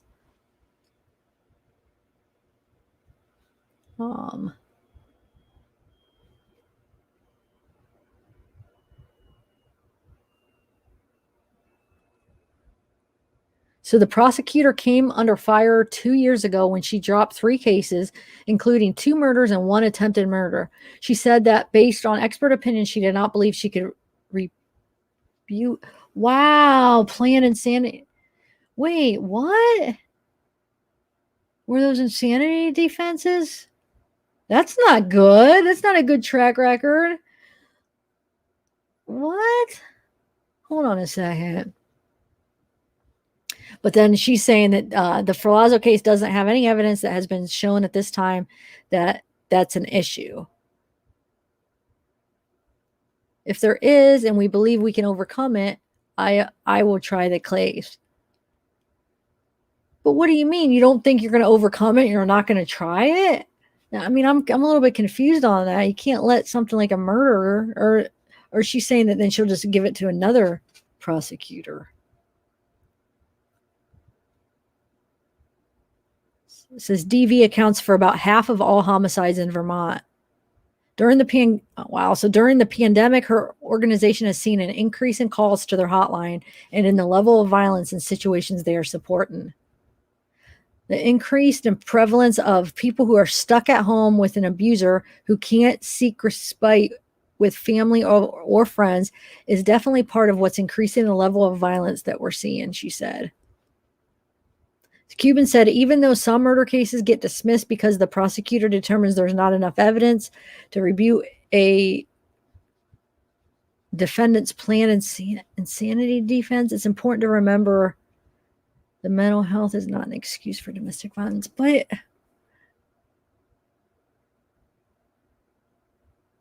I just heard an insanity defense is so hard to actually win. So why would you just drop it because they're using that defense?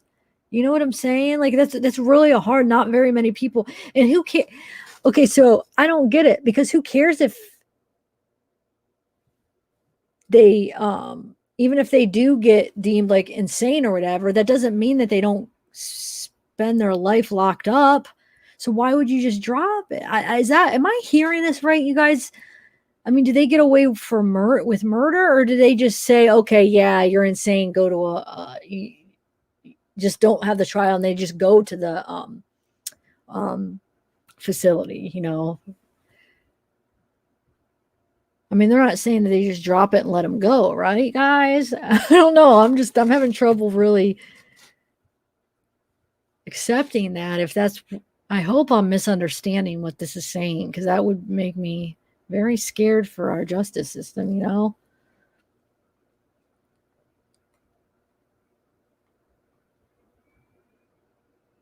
Oh, wow, Ashley, I'm sorry. Oh my gosh. Wow. Hey, Ronan.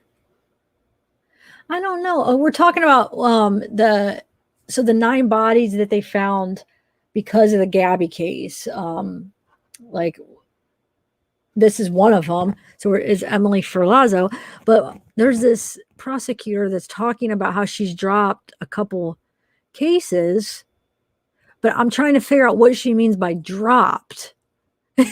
Like, what does that mean, dropped? Like, that they just, oh, we don't have enough evidence, you're free?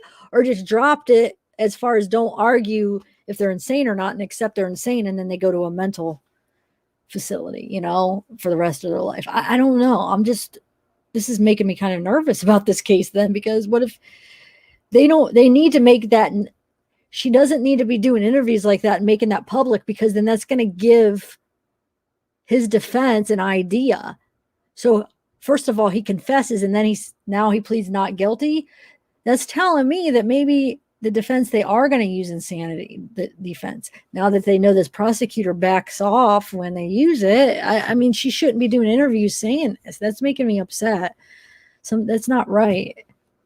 Am I like not understanding this right, you guys? What do you guys feel? Tell me if you're reading this the same as I am and it's not, it just doesn't seem right.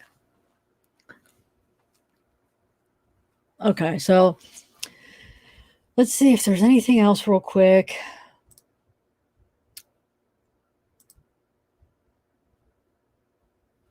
Let's see. Here's his mugshot. Yeah, there's really doesn't look like there's anything more to really go over right now. I'd have to really try to dig in. So what do you guys want to, which case? Let's do one more case. Let's look up one more of these cases that they found. Which one? So we did, let's look up, do you want to look into Lauren Cho? You guys? What do you think? Which one? Yeah, exactly, Mimi. And the fact that she's making this public now, so his lawyer is gonna use that to his advantage. I mean, ooh, she backs off. She's scared of insanity defenses. Let's use that. Like that's gonna be their best bet.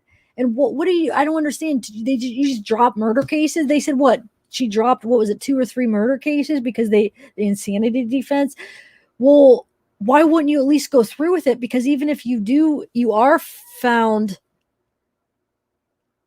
like insane, legally insane, you still don't you're not out on the streets. You still get locked up in a facility. I mean, so that's why I'm a little bit confused. Maybe when she means dropped, it doesn't mean they're free. Because insanity, even if you are found insane, it's not like a easy way. I mean, you're still behind. You still don't have your freedom. And it actually, I heard people say it could be worse being in like a facility like that, especially if you're faking it. If you're faking it and you're not insane, and then you're stuck in one of those places where there is all insane people, it probably would be worse than being in prison. It depends, I guess, who you are and what you prefer, but it could potentially be a lot worse than being in prison, because it's not like you just go free. You know what I'm saying? I don't understand. I think people, when they hear that, they think, oh, I'm going to go free. No, you're going to be just in a different facility, and you're going to be around a bunch of crazy people.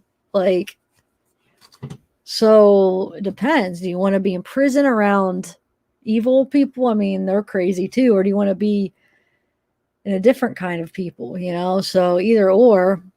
So why would she be afraid of that? Yeah, you might not be able to prove that he's not insane, but you still will get him locked up, and he'll be not free to do this to anybody else. So, okay, who did you want? Lauren Cho. Yeah, let's do Lauren Cho real quick. Well, I don't know. Where did they say? If there's not much on her, then we can look up to him too. Hold on one second. Yeah, they still get locked up. So it doesn't make, that's what I'm saying. So what is she saying dropped? Oh, you're saying that when she's saying that she's dropping the cases, what is she meaning? Like dropping them and they're free? That's what I'm just trying to figure out. I know I keep repeating myself, but I'm trying to see what you guys think, because I don't know. I keep thinking maybe I'm not explaining what I'm confused about. Okay, sounds like that the prosecutor dropped on her head. Zeke, I know Zeke's down. I barely get to see him anymore. My grandma, I should go get him. He's probably sleeping with her. Oh, Ohio. Wow. What part of Ohio, actually? That's what I'm saying. He probably won't, but the fact that the insanity defense seems to scare her, it almost sounds like, well, she's thinking, well, it doesn't look like he's going to use that defense, but if he does, is that going to scare her and she's going to like drop out? Don't, because I heard from the research I did a video and did like a bunch of research a couple years ago about how hard it is to actually win on it.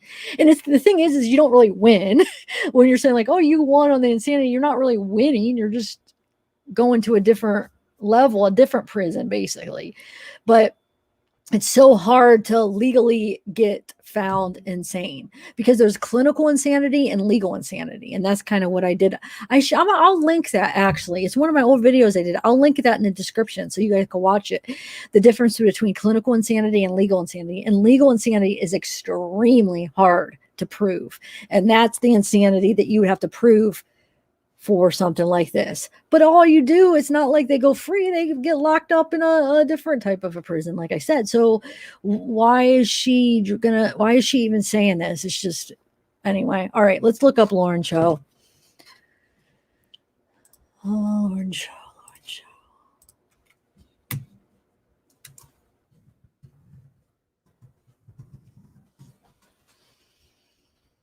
right, let me bring up some images so I could show those while I'm reading the article.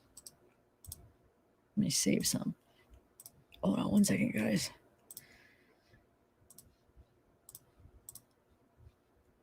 Get that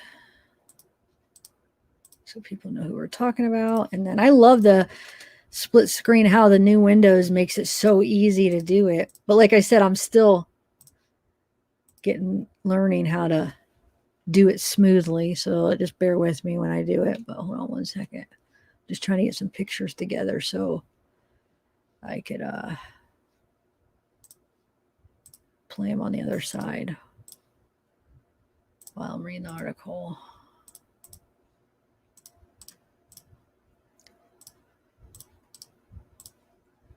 Just saving a bunch of them.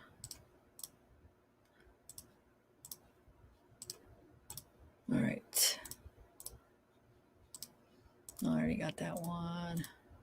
Okay, that's about all I could find. So with it real quick.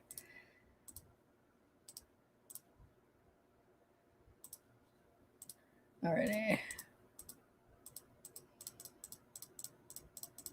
Oh wait, there's one more here. There's two more, and then that'll be good. Alrighty, so let's look at what Lauren Cho. So she was the one that was going to move out west to start her own food truck. So I don't know if they know what's going on. Let's learn. See if they even have an idea of where she is.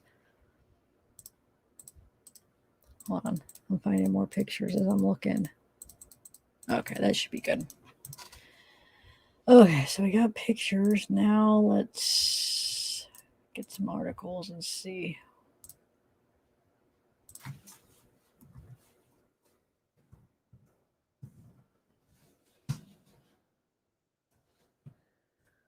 All right. Got a few articles real quick.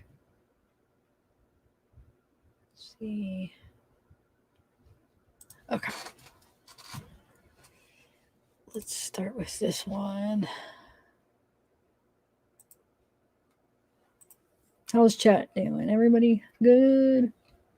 Hey, Sharon. Hey, Donna. Penny. How's everybody doing? Gigi in the house. Donna, TJ. What's up, TJ? Alrighty. Let's make this bigger. Okay, so Asian female, 30 years old, 5'3", black hair, brown eyes, last seen wearing a yellow t-shirt and jean shorts. She's been missing since June 28th. Take this off. So, oh yeah, hold on. I saved up some pictures that we could look at. All right. Hold on one second. I'm going to go like that. There we go. All right. All right. So where are we at?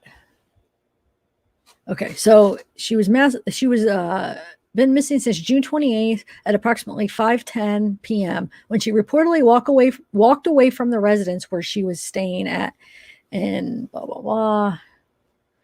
Investigators with San Bernardino County Specialized Investigation Division are assisting the Morongo Basin Station in the effort to locate Lauren Cho. Investigators are investigating all the leads and working with family and friends. Okay, so if you have any information, contact Sergeant Justin Giles, 909-387-3589. So, wait, why is that? Okay, so here's some pictures I'll go through as I'm reading. Oh, I like that picture. All right, so let's see what this says. A 30-year-old went missing in California desert months ago. Her remains were just found and identified. So she walked away from home near Joshua Tree National Park in June and has been missing since. Remains were found earlier this month in the desert where Cho's. Oh, the remains that were found were Cho's. The manner and cause of death are pending toxicology results, the coroner said. So they found there were human remains in the rugged terrain of the open desert of Yucca Valley. The remains were near where Cho went missing 4 months ago. She was last seen on June 28th at Yucca Valley when she walked away from her home. Okay. Cho was a New Jersey resident whose friends called her Elle McClatchy. McClatchy News reported. She moved to California 8 months before she disappeared. She had driven across the country with her friend in a tour bus for a different life. The last person to see Cho before she vanished. So this friend, who's this friend, man? There was a 10-minute window there. There was a 10-minute window there and she evaporated. After Gabby Petito's disappearance gained national attention, some people on social media pointed to Cho's missing person case. Many have said the cases show disproportionate media coverage for missing white women compared to missing people of color. Cho's family, however, said the two cases are very different, according to the Palm Springs. We understand the frustration many of you have expressed about how and why certain cases receive national coverage, her family said, according to the news. Ultimately, these two cases are not the same, and the differences run deeper than what meets the public eye. Okay, so let's see. Let's see this one. We want answers. Remains found near Palm Springs. Let's see here. Wait, what was that animal? Is that a chicken? What is that? Does anybody know?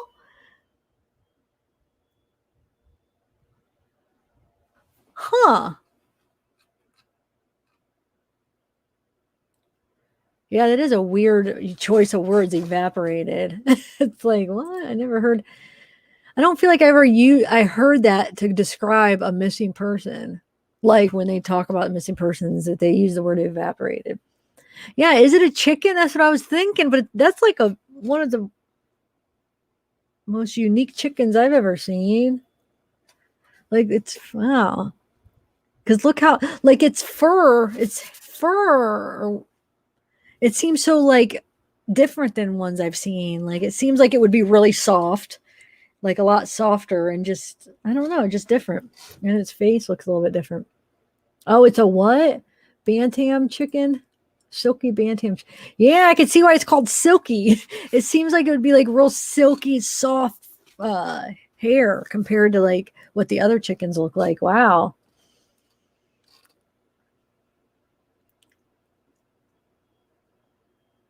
Wait, what do you mean no head? Isn't that a head right there? I thought that was just a weird looking face. Yeah, that's his head. That's his face. Right? Okay, so let's see what this says. Cho, where are we at? So she reportedly walked away from the Airbnb on June 28th around 5 p.m. The mountainous area is about a 30-minute drive north of Palm Springs, surrounded by desert hiking trails.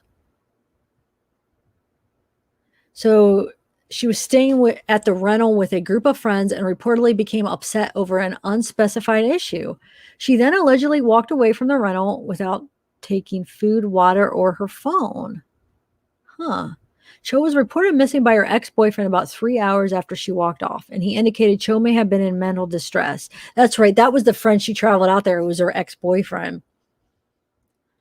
A search warrant was executed on the Benmar Trail residence July 31st, and repeated aerial searches in the remote mountain terrain near the scene located human remains on October 9th on the rugged terrain of the open desert. So they're waiting toxicology test and are not releasing the cause of death at this time. Cho's family and friends, who run a website and Facebook page called Find Lauren Cho, said she was not under the influence of anything at the time of her disappearance. A friend said that the New Jersey woman was in California looking for a fresh start and had taken the opportunity to do some traveling as the pandemic eased. Oh, wait, I didn't mean to do that.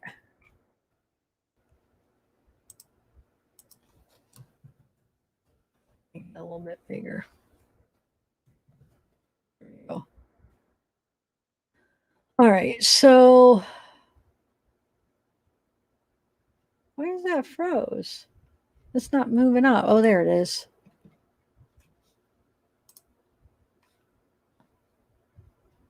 Another picture. We want answers, Lauren Cho. Cho is a talented musician, vocalist, chef, baker, artist, photographer, former music educator, and former piercing apprentice. Her friend said in a statement, she's the most loving, caring, and loyal aunt, sister, and friend, and the most hilarious person you could ever meet, and we cannot give up on her. All right. Let's see what else we got.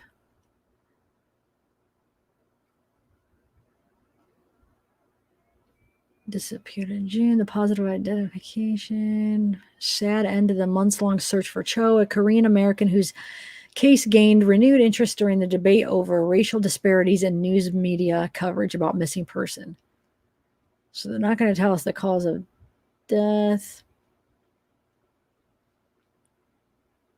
Nothing.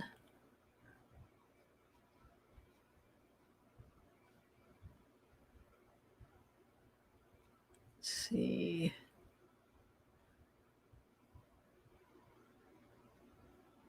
The case of Cho and those of other women of color appear to get a boost of attention amid criticism of the news media's intense focus on the late summer disappearance and death of Gabby Petito, who was white. Petito's remains were found near Grand Teton. I want to use this attention now and just power through, one of Cho's friends tweeted.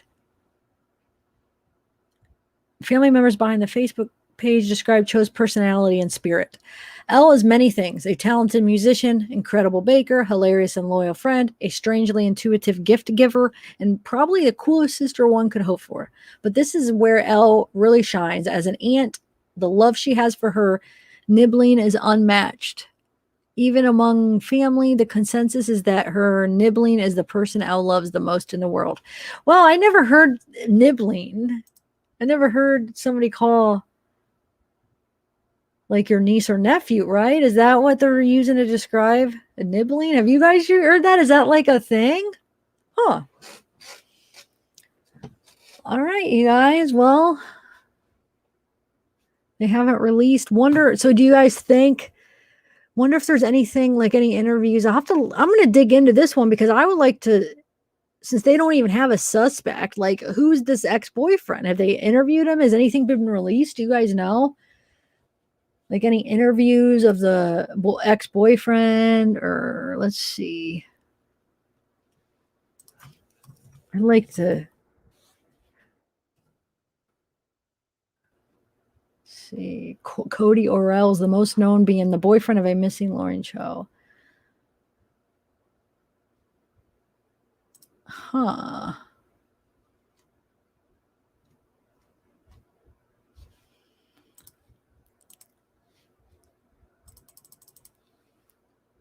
Let's see if we could find anything about him. Cody is the one who informed authorities about her disappearance. She could have just been like a random either. See, I would like to see what the cause of death. Was it homicide? If not, was it something to do, just being out in the elements, no water, no food? She just starved, or heat stroke or whatever. Was it something like that, or was it homicide? And if it was, then yeah, I mean, it could have been just some random killing, like she was out by herself. Maybe it wasn't her ex-boyfriend or friend. I don't know. What do you guys think? Does anybody know more about this case or any details about that kind of stuff? Oh, the nibbling. Let me see. That it depends on what you're nibbling. Pretty young lady would like to have so nobody's heard of nibbling. It's not like something like I'm always behind on knowing certain words, so it's not like something I'm just silly and I don't know that people call it that. Okay, it doesn't look like any of you guys have heard that yet either. I don't know. They said they won't release it yet, unless if maybe as far as whenever that article was. But I'll try to look more into this. Let's see. Adventurous friends. I'm trying to see if I can find anything about the ex-boyfriend. So she's 5'3", 110 pounds, dark brown hair, brown eyes, wearing a yellow t-shirt, denim shorts. Okay, so I'm just trying to see if we can find anything about the guy. Oh, no. Oh, this took me to Facebook. Oh, this took me to the missing person, Lauren L. Cho. Okay. So more pictures. All right, that's good.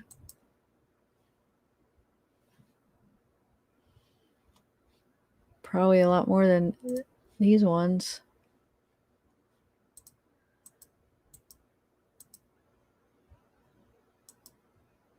Those are her tattoos. You got to be kind and goddamn it is what these two say. Looks like a little mushroom with a snail. And that looks like a little sheep. Right? And then what's this? And that's like Medusa with the snakes on her head. All right.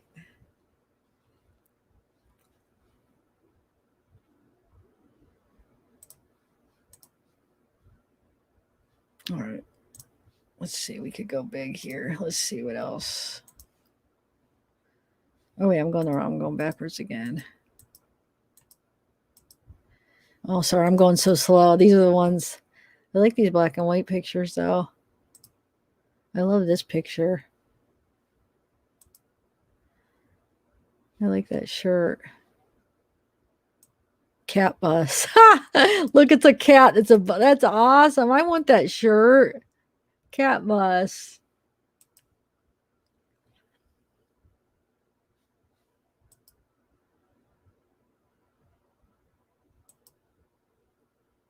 Oh, look, there's a tattoo here. It looks like a hand.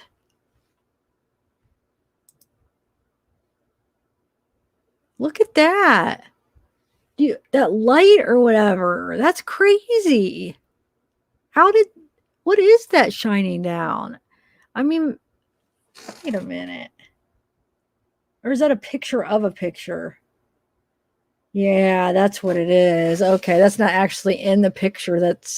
It is in the picture, but it's not in the original picture, right? Because if that'd be crazy. It'd be like a ghost ray or shooting down or something. But it has to be like either a glare or like a smudge taking a picture of a picture, right? What do you guys think that is? That's not in their original picture, is it?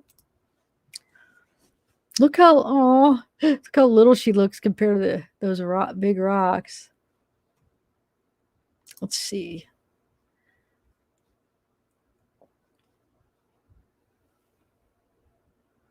Oh, let's see singing.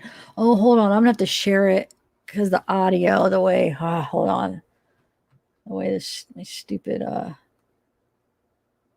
glitch in my computer. So let me bring it up over here on my other computer where I could share the audio when I'm sharing my whole screen. Hold on. I mean, I could play it, but you're not gonna hear it.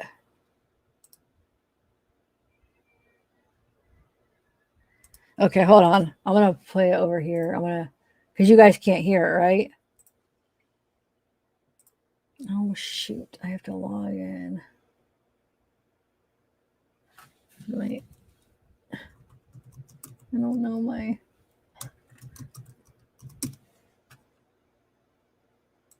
Oh, I don't know my Facebook password. I have to look it up. Hold on a second. 1 second, guys. Sorry.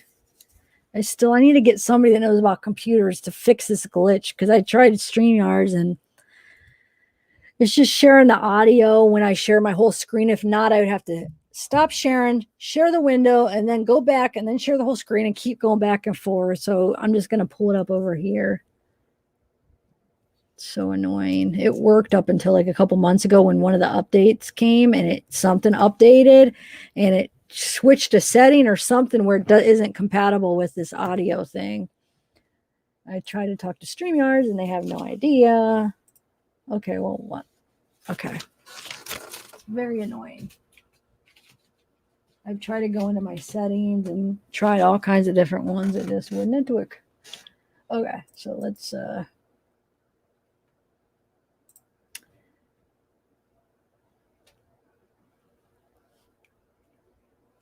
all right, let me bring that up. What's the missing person? Lauren L. Cho. All right, we'll listen to her sing. She sounds pretty good. I just listened to a part of it.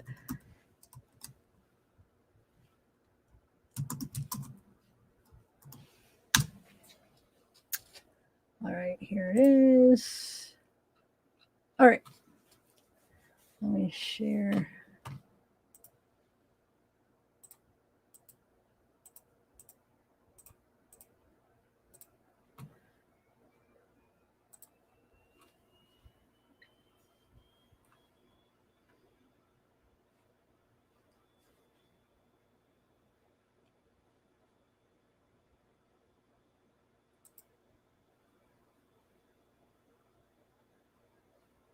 Oh, wait. Oh, here it is.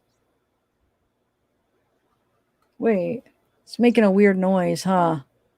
Hello? You guys hear that? All right. Set me free, leave me be. I don't want to fall another moment into your gravity. Here I am, and I stand so tall, just the way I'm supposed to be. But you're onto me and all over me. I'm living on my knees as I'm trying to make you see that you're everything I think I need here on the ground. But you're neither friend nor foe, but I can't seem to let you go. The one thing that I still know is you're keeping me down. Ooh, you're keeping me down. Yeah, yeah, yeah. You're onto me, and all over. Something always brings me back to you. It never takes too long.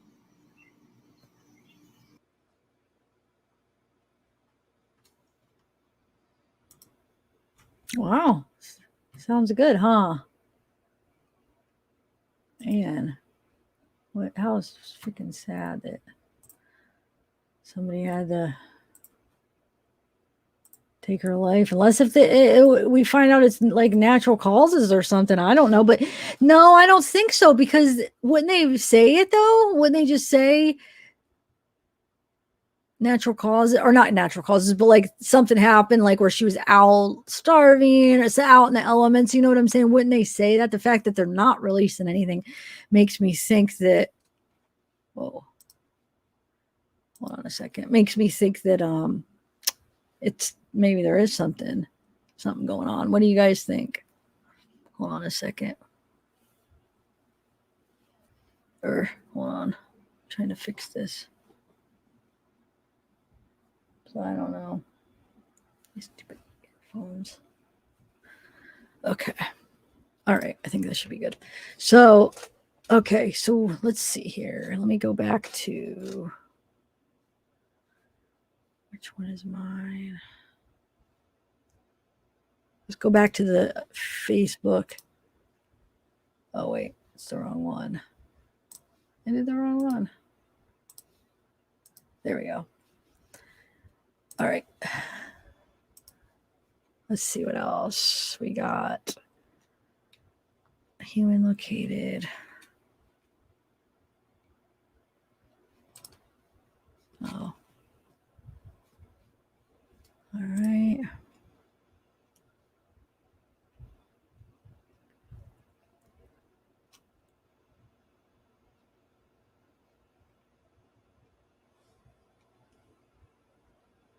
I was reminded earlier that these pictures of Elle exist. They were taken by the last person to have seen her before she disappeared. Oh, wow. So was this her ex-boyfriend that took them then, I'm guessing? Right? Wouldn't that be what that meant, I'm sure? Why wouldn't they just say that? Those are really good pictures. Wow.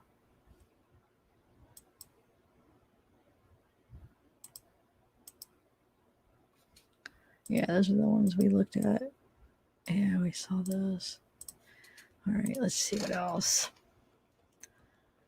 Elle has a number of tattoos. Many of them are not regularly visible in everyday street clothing, but we want to point out a few that can be easily noticed and fairly unique. Lower leg, the mushroom, this is on her lower leg ankle. Lamb is on the shoulder.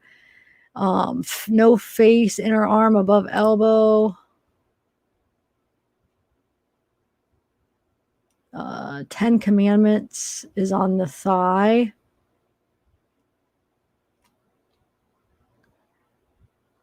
I like that. You've got to be kind. And Medusa is on the thigh. All right.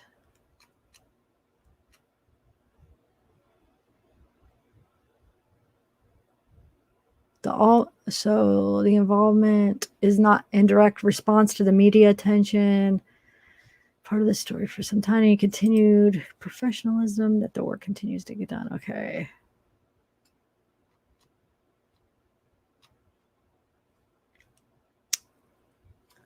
So this is her nibbling, right? The love she has for nibbling is unmatched even among family. The consensus is that her nibbling is the person Elle loves most in the world. Aww.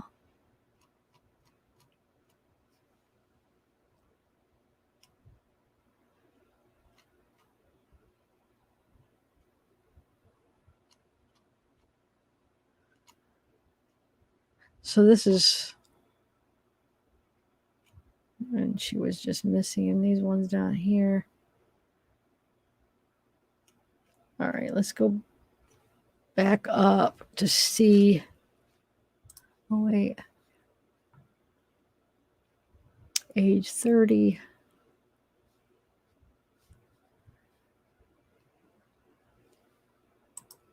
Let's see what else.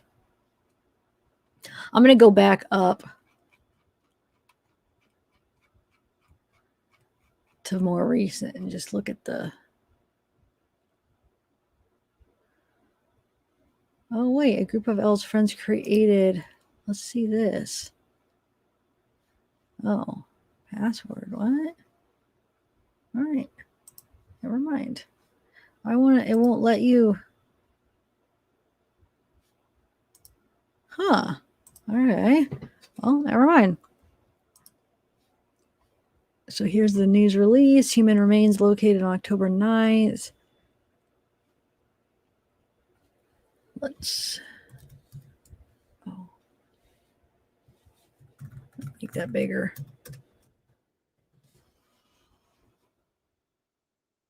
Here, let's put up a picture where I'm reading it so people that come in.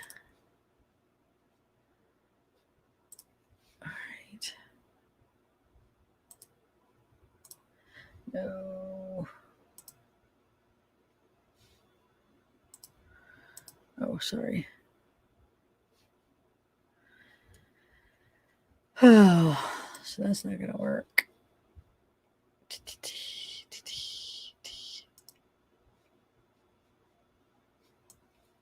Sorry, remember, I'm just experimenting and learning all this.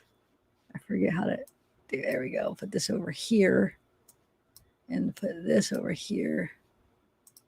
Here. There we go. Let me do it like this. All right. Okay.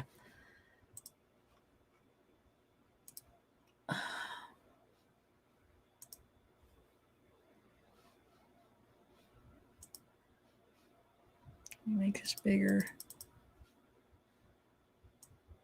Anyway, let's see. Let's just put it.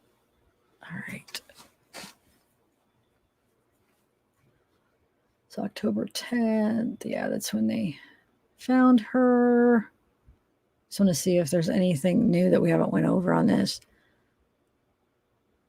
Yeah, it looks like it's just stuff that, yeah, never mind. It's just stuff that we already actually talked about. I was just trying to find, like, if there's anything about her ex-boyfriend, you know? Let's see.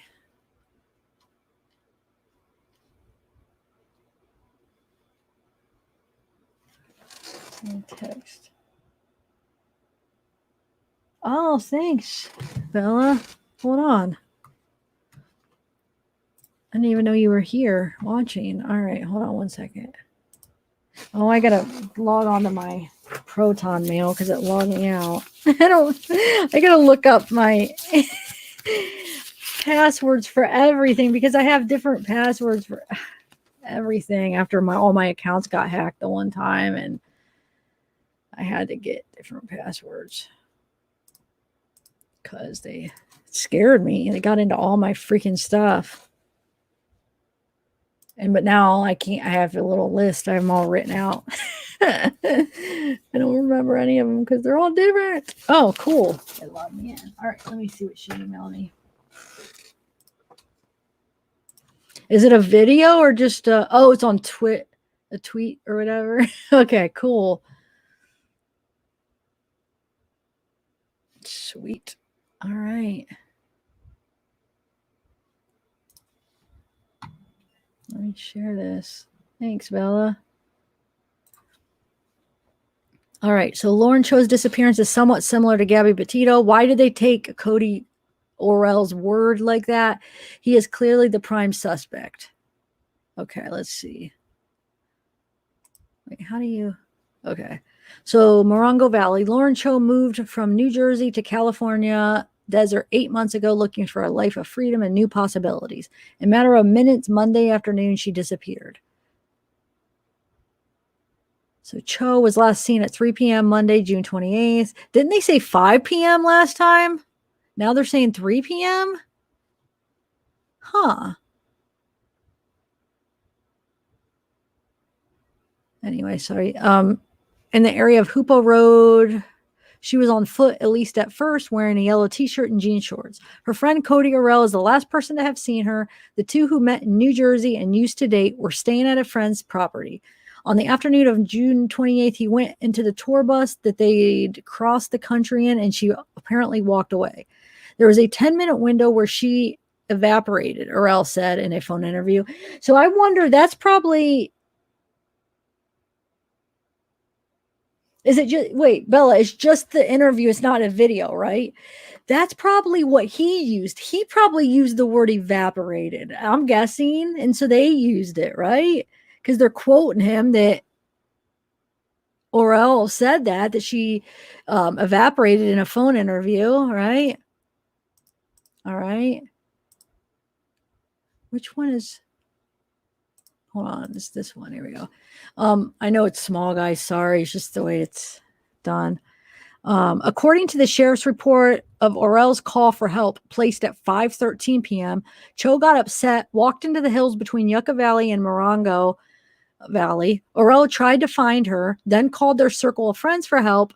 When they couldn't find her, they called in law enforcement. They told the sheriff's station that she didn't take her phone, water, or food with her. I searched all in the hills and no tracks anywhere, Orell said. Wait, why?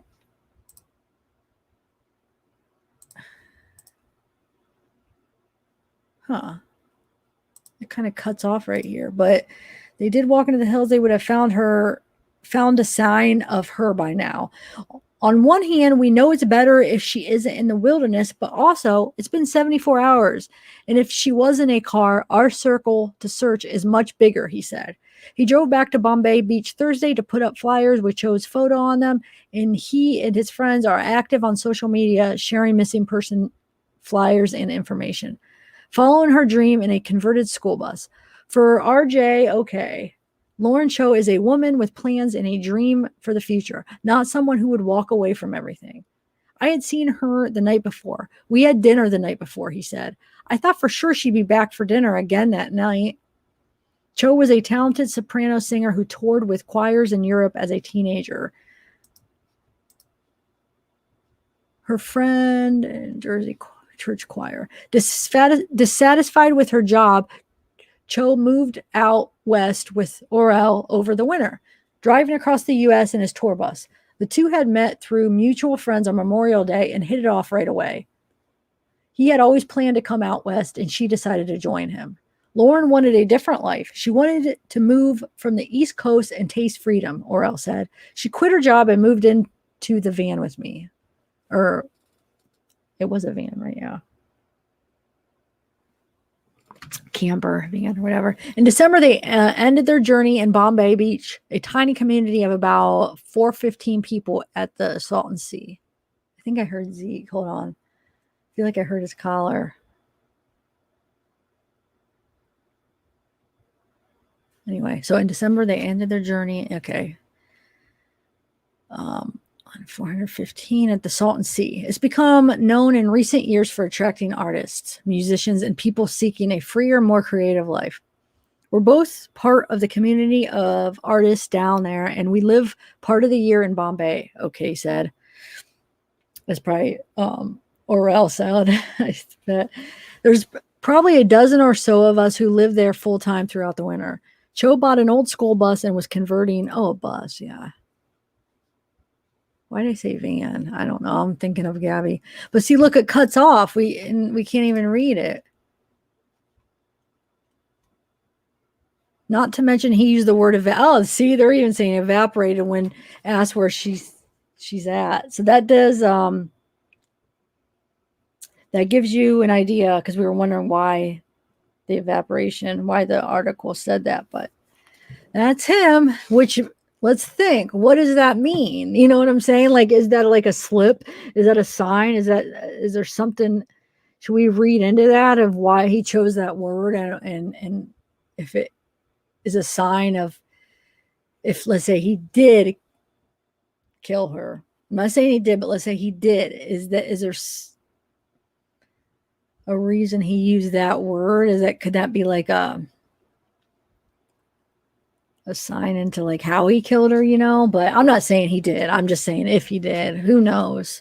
She might have, it might be random. You never know. But I'm sure they're looking into him, Okay, so I want to see. No. Yeah, see, it's not. Has Horrell lawyered up and refused to talk to authorities? No, but plenty of killers don't. Let me just see if there's... Yeah, there's really not... That's about it, right? Is that it, Bella? Right? Is there anything else to look at? Or I didn't see the cross streets, though. You said they had cross streets? Hold on, let me see. Did I miss that? Oh, yeah, Hoopo Road and Ben Mar Trail. I guess we could do a GPS and check out where that is. Yeah, actually, we should, because we'll see. Is it like, how much desert is there? Could she have possibly she had no water and no food? Could she have starved or died of dehydration? But the thing is, though, you wouldn't think, because if she was feeling that, why wouldn't she just go back to where she was? Unless if she just got so far out and thought she could make it to like another place, and it was farther than she thought, and she didn't have enough water or food or whatever. She got dehydrated or overheated. But I don't know. It just seems maybe not likely, because would she have just went back because she didn't have any water? Like, why would she have tried to travel? I'm not sure. All right, let's see here if we could find where that is. But actually, let me see if there's anything else on the Facebook real quick. Oh, there is a GoFundMe, guys. It looks like. Right? Isn't that what this is? Yeah, GoFundMe in memory of Lauren Cho, or Cho, right? My name is Marilyn, the best friend of Lauren L. Cho's sister. I'm fundraising on behalf of Lauren Cho's family. The Chos are humble, faithful, and hardworking Korean American family that I have had the privilege of knowing for more than half my life. On June 29th, I received a heart-wrenching phone call from Lauren's sister that she had not been heard from and was presumed missing. Over the course of almost 4 months of searching for Lauren, the family exhausted their funds and efforts, traveling multiple times from coast to coast to recover their beloved Lauren. And unfortunately, on October 28th, we would all learn that the hopes of Lauren returning home to New Jersey would be dashed. One never imagines reciting a maid of honor speech at their best friend's wedding to organizing a fundraiser memorializing their best friend's sister years later.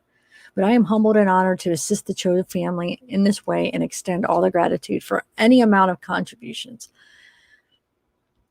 Lauren was vivacious and left a mark on all those that were blessed to have met her in this life.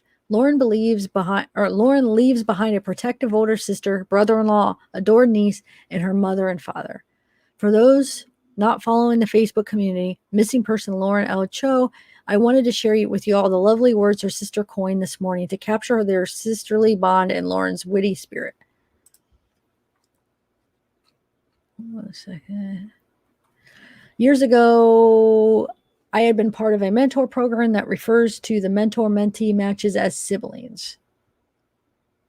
Elle's response to when I told her that I had been matched with a little sister who sternly told me that there can only be one little sister. Fast forward several months, Elle and my other little sister have met, and it wasn't an uncommon sight to see the three of us adventuring together.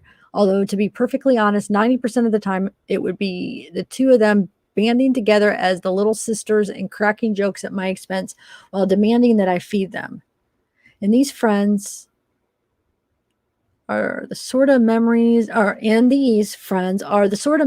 get to carry with me. Truly, I have been the luckiest to have had 30 years of the best company. Nothing changes the fact that Elle remains my favorite sister. My family extends their thanks to all of those who have waited with us, stood with us, cried with us, and hoped with us these past several months. The depths of our collective sorrow feels endless as grief demands space for its accompanying emptiness. I ask that you kindly respect the grieving process of the family and close friends who have known and loved Elle for years. Immeasurable gratitude and respect to Detective Abels, Detective Fernandez, the respective teams, Investigator Butler, and San Bernardino County Sheriff's Department. We are grateful for all their accommodations, including being able to come and make arrangements in real time so that Elle could accompany us as we journey back home. Anyway, many thanks to Arrowhead Aftercare for their efficiency and thoughtfulness. Oh, death, where is your sting? Oh, death, where is your victory? Elle's sibling from the start to forever. So if you guys want to donate, they raised $16,000, and their goal is $25,000. All right, so let's actually go to. Wait, did I exit out of that? Oh, no, I didn't. I want to look at the GPS of where the, well, are you sure you don't want to come for the GPS? I won't do it long. I just want to look at the cross streets. Hold on. 1 second, guys. So that's probably is the only interview with the boyfriend, right? The ex-boyfriend. Well, I want to see something. 1 second.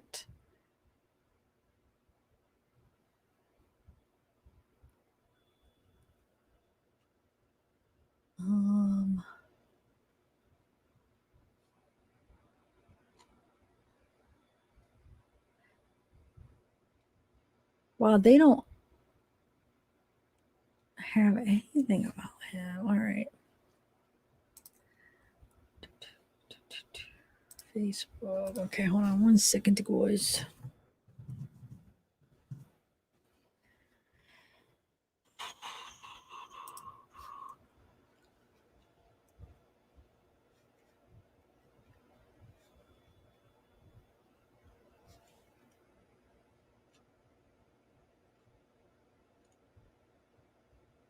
I wouldn't even know that because to find him, because I don't even know what he looks like. I don't know. Maybe I'll try to do some digging later on and see if I could find like a Facebook or try to find him, find her, and then try to find him. But I'm not going to do that now because it might take me a minute. But I'm going to do the GPS real quick. Hold on. Or the Google Maps. Let's try. See if we could find where she went off walking.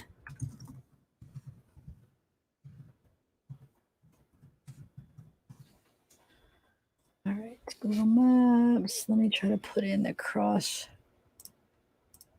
streets. It's Hoopa Road and Benmar Trail. All right.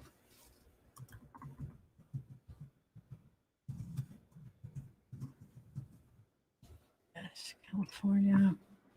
All right, here it is.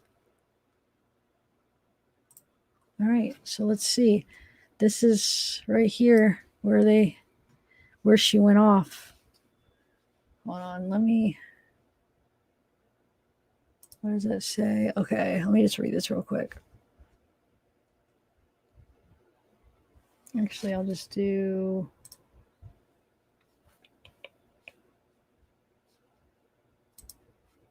Let's do... Okay. Hold on. Like I said, I'm learning. I'll get better. There we go. There we go. There we go. No, I ruined it. Hold on. Okay. Oh my God. Okay, I screwed it up. I had it.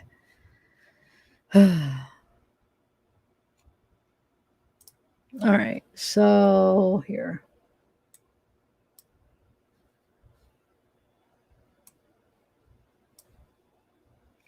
So it was looking for the freedom. But see, this is going against it. He said 5. Didn't you guys? We've been reading all these articles and they all said 5, right? And this says 3. And this was before they had found her. And this interview with him was when she was just missing, and he said 3. In Morongo Valley, she was on foot, at least wearing. Okay, so this is where she was. Let's see. Wow. Yes. If she thought she could make it to the next somewhere and she just went and just underestimated how far anything was for food and water, she definitely could have just died out there. I mean, it's definitely a possibility. I mean, look at that. There's nothing. Oh my gosh. There's nothing around at all for miles. So what house was she? Let's type in the address of the Airbnb she was at. Hold on a second. Yeah. I don't know if it says it in this, but if not, there was articles that said it. Let me see if it actually says it on here.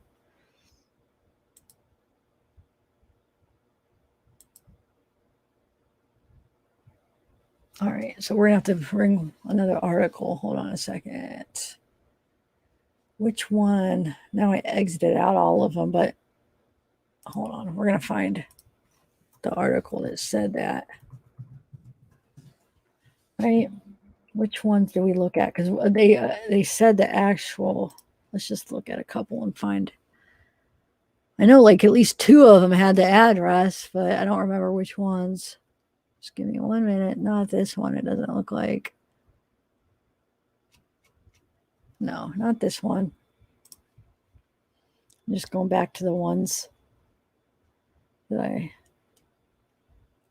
clicked on because those are. Here we go. Staying at the Lock of Benmar Trail. Okay, so let's see. Benmar Trail.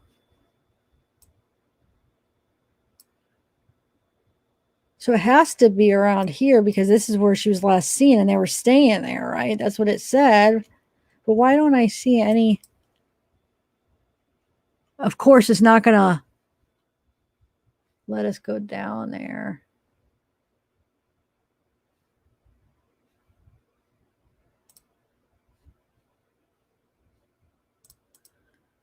All right, so hold on a second, guys. Give me 1 second. I want to see if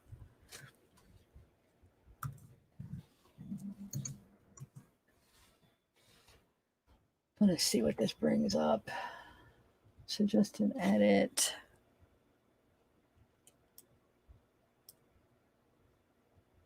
That. Hold on. Give me 1 minute. Give me 1 minute. Don't leave. Oh, thanks, Batman Justice. I just want to see if I could find real quick where they found her too. Did they? I forget if they named the actual. So Airbnb. Give me 1 minute. I think I found the Airbnb shoot they were staying at, but I want to see if I could find the address of where they found her. I forget if they said found human remains in the open Yucca Valley Desert. Bringing ends the month. Near Palm Spring. Where did that say? Missing 865 Yucca Valley. Yeah, it says around 5 p.m. Okay.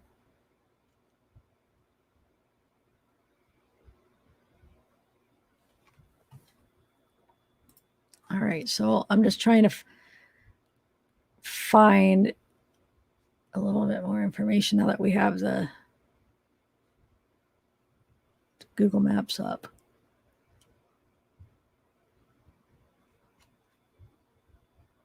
Just give me 1 minute. Palm Springs.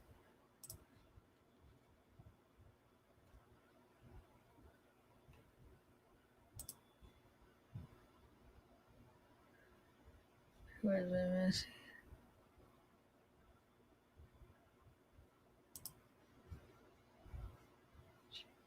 Walked away from the home near Joshua Tree Park.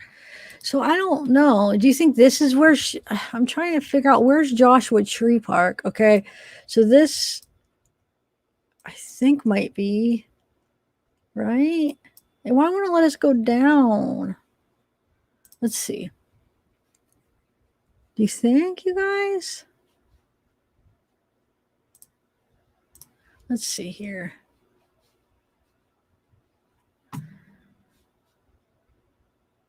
Wow. Oh, I thought there was going to be more than one picture. How do you?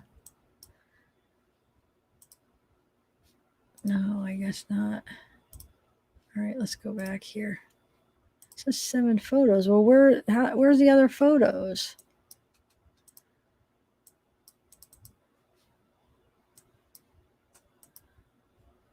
Why can't it let me go? Let's do this. Oh, there we go. Nice. So do you think this is it? It's like 860 Benmar Trail.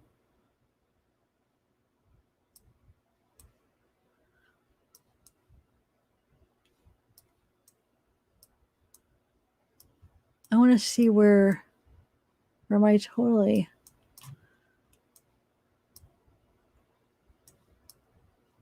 Maybe they were staying here?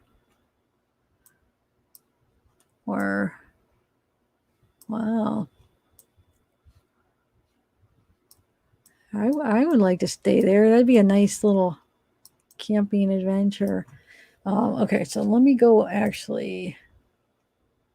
Hold on a second. Let's see here.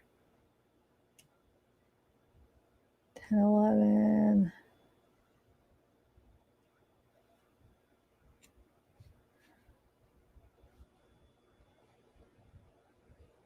Joshua Tree. I just want to see if they give any more specific. It's got to be that. That's like the only house on that block, in that area. So it has to be. It's the only like spot that that they would have been staying at, right? Let me see what the chat's saying.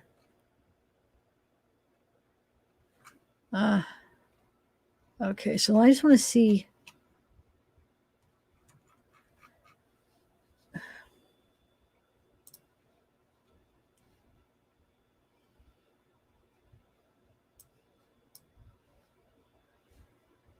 No.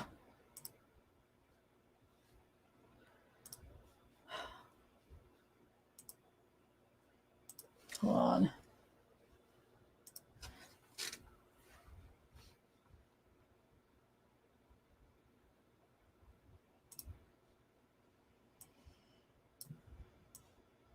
All right, so let me do. Why does it keep doing it? I don't want it to be that. Okay, there we go. That's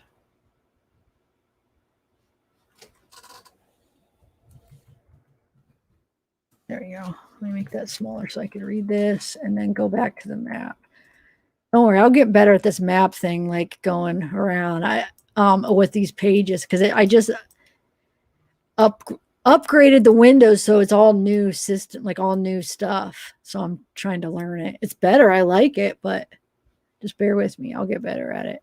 Okay, so I think this is where she was staying. Let me see.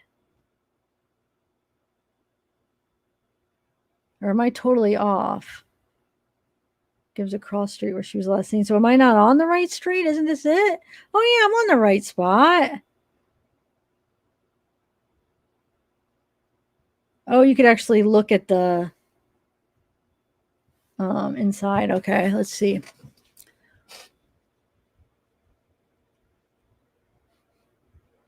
Okay, so I'm pretty sure because it's all right. Let me exit out some of this stuff.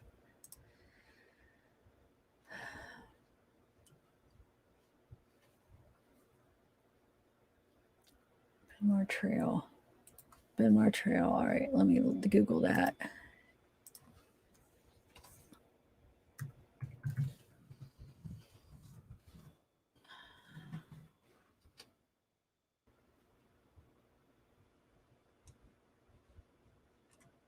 Whoa.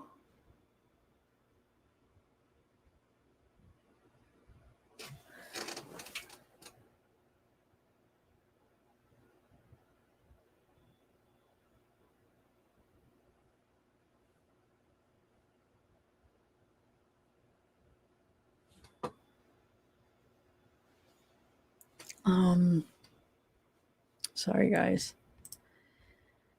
Okay, I'm just trying to look up coffee shops, high desert, nature museum, things to do. Okay, 1 second. I'm just trying to find no, not exit. Hotels, nearby coffee shops. No.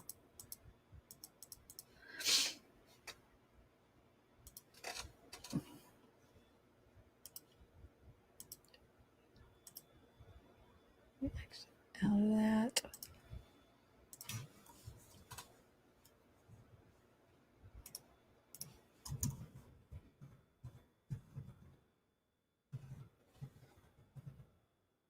There we go.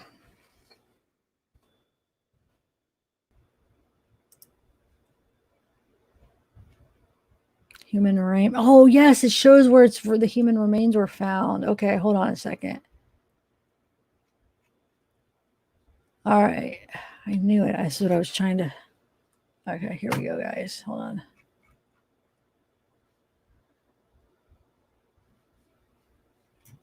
Here we go. Here we go. Let me share.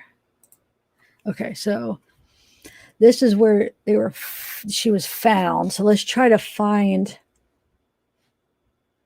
Exit out of that. Let's try to find it on the map now. All right.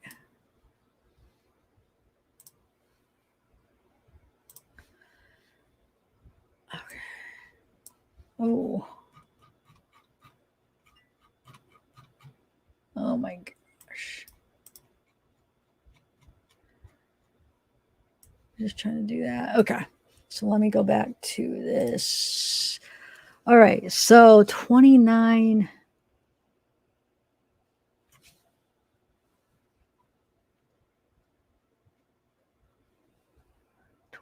Palms Highway. I guess I could type that in, huh?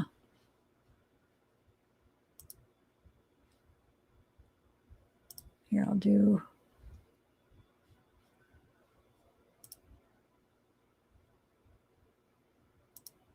How do you just add another place? I want to add another place.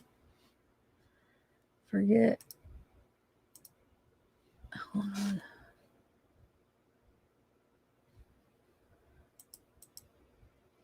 There. Let's do it like that. All right.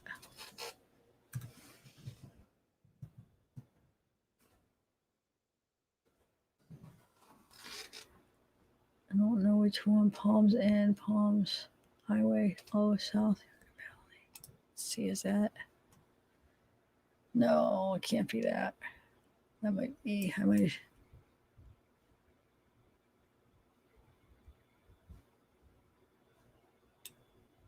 I'll find it, guys. Oh.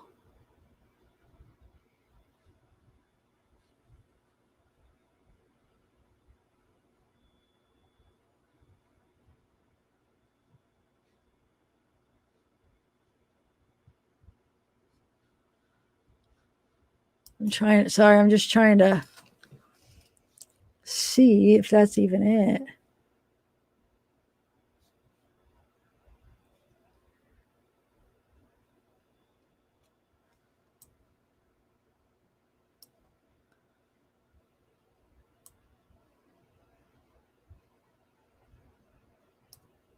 Isn't that, you think? I'm trying to find this road, Quail Springs Road. You guys see it?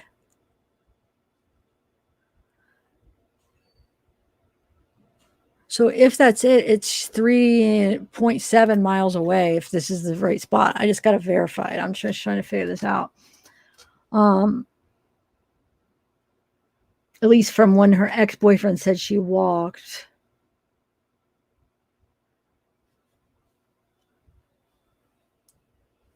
Hold on.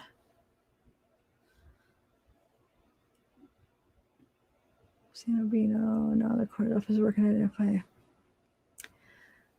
Yucca Trail. 242-62. So this is the Highway 29, and then Yucca Trail, Navajo Trail. Where's the Yucca Trail? Huh. Where are you, Yucca Trail? Maybe.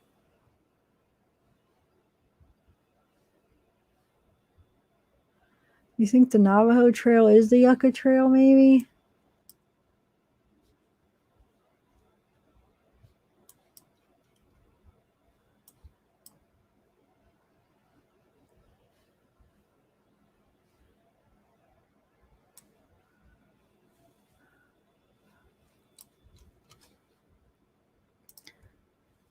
Let's see, guys. Are you guys hanging with me? I'm sorry. I'm just trying to figure this out. If I'm at the right spot here. Oh, wait. Okay. Has to be, maybe. I just want to take. So let me just see if there's possibility another. No, I mean, I think that's it. Oh, wait. Where?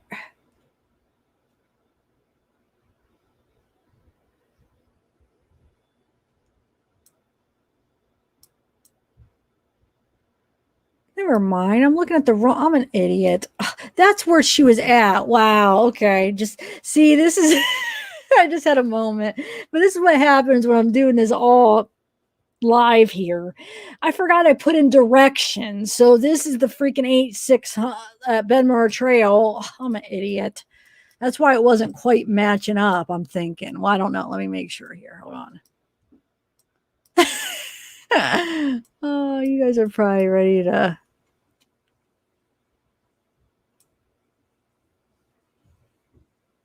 Wait, this says 37 miles, but I switched.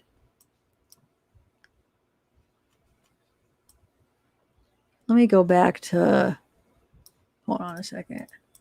Because I swear that the first one only said 3. Was I looking at it wrong? 29 Palms. Because did it say how far she was from? I don't know if I just do that. That does say an hour 43. But if I.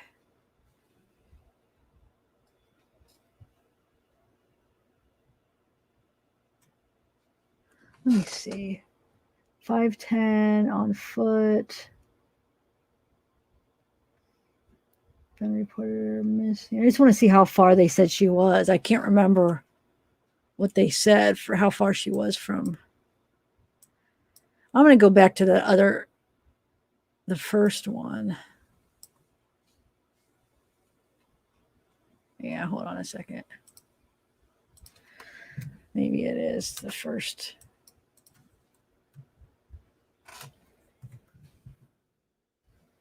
This right here.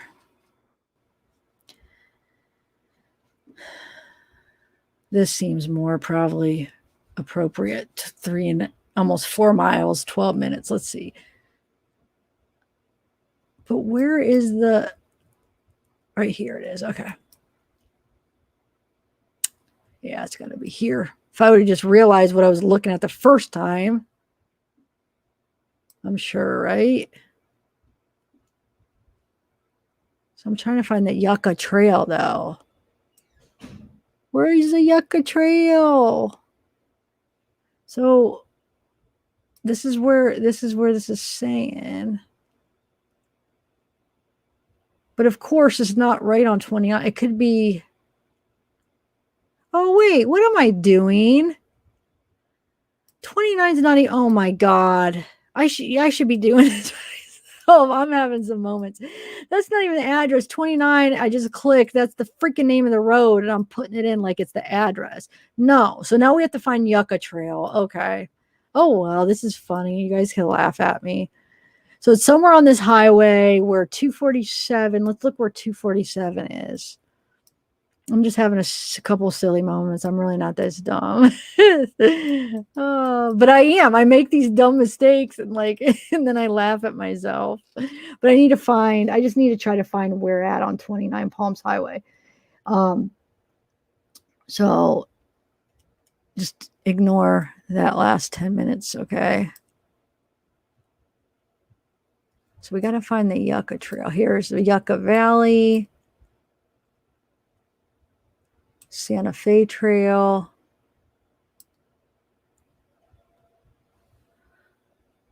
So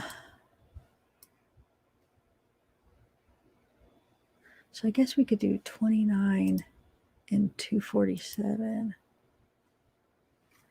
Oh, hold on, guys. How's the chat doing? You guys probably think I'm an idiot here, but hold on. Let me go. Let me just do something here. Palms Highway. All right. I would just thought. Okay, here we go. Here it is. Here it is. I think I found it, guys. Yucca Trail, I found it. Figures when I go off, I just thought I wanted to find it first, but now as soon as I go off, I find it. Okay, so here's the Yucca Trail right here. So she was found about right, it looks like, because here's this. See, right here is that where you have the Yucca Trail, you have 247. Okay, so she was found it looks like. So this goes down. Down. I mean, it looks like around.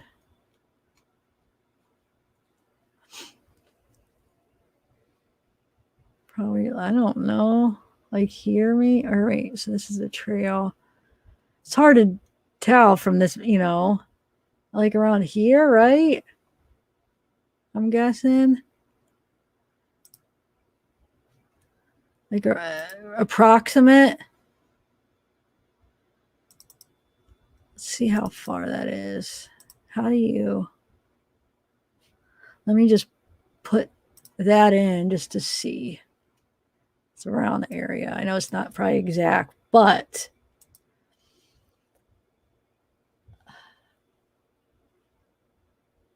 Hold on, let me take... hold on. Hold on. Wait, I'm trying to add destination.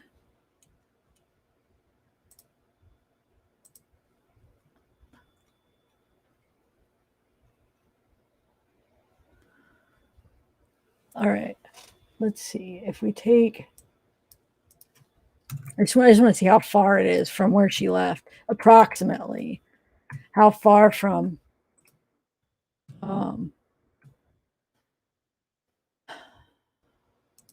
this to this. Is that still the right? Yeah.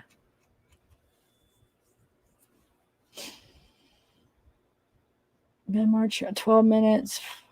Or wait. So it's 5.5. Well, it'd be a little bit quicker. Not quite, because if she was on foot, she wouldn't have to go on this road. She could probably just go like a more direct route, you know? So let's see.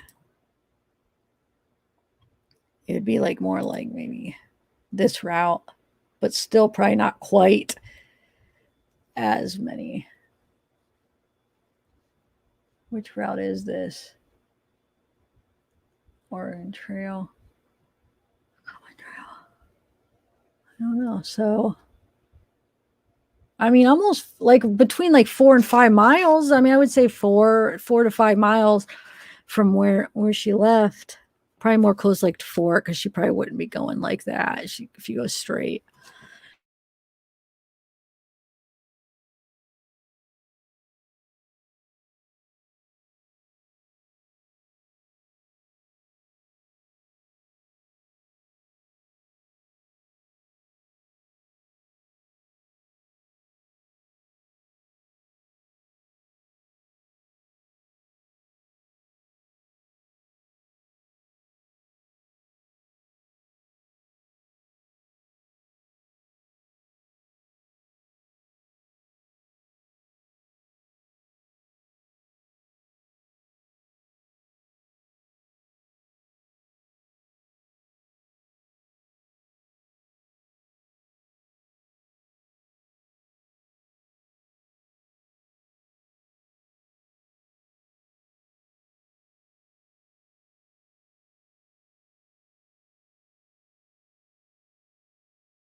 I'm back, guys. I don't know. My internet went off. That hasn't happened since I've had my own internet.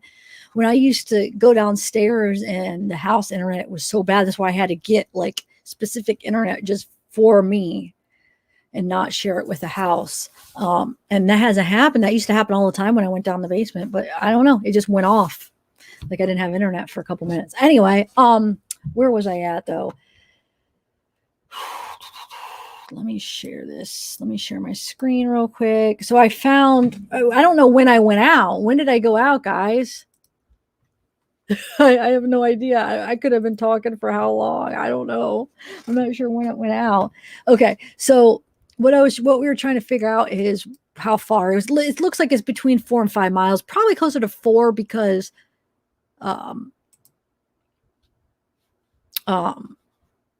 because if she went straight through, but we don't know. I mean, is that story true? Like, if he's telling the truth and she did take off, then maybe she did. Like, okay, let's see. But see, that's hard to believe because look at this. Let's say she did just overheat or starved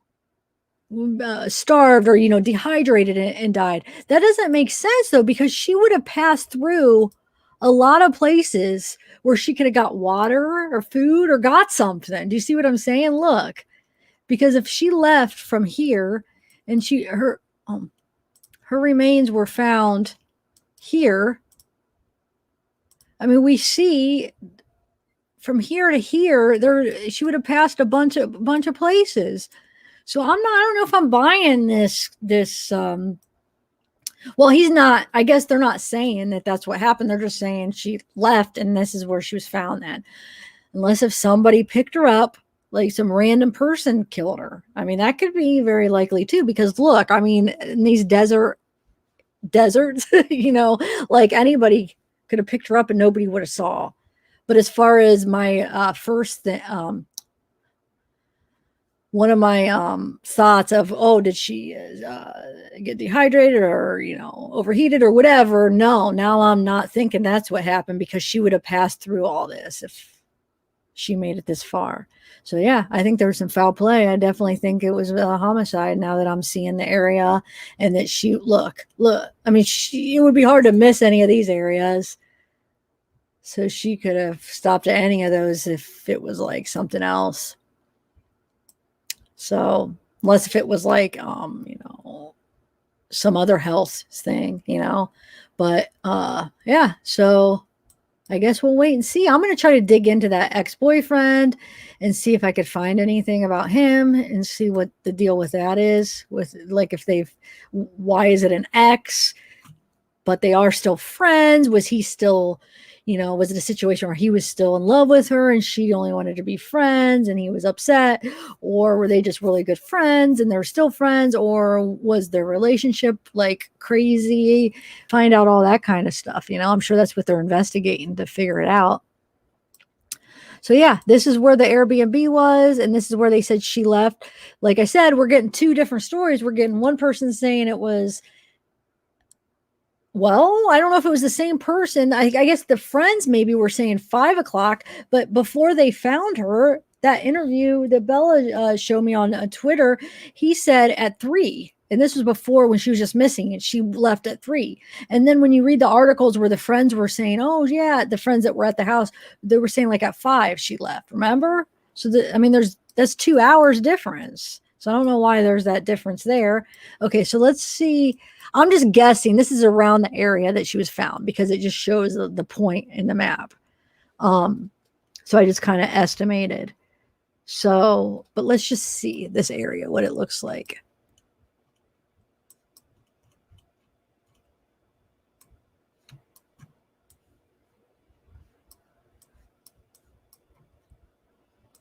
So it was probably more, hold on. It wasn't, I'm sure, in a neighborhood like that. It was probably more, they said the desert. Let's see. Yucca Valley. Probably like around here somewhere. Like in one of these areas, I bet. Like here, or here, or here. I'm guessing.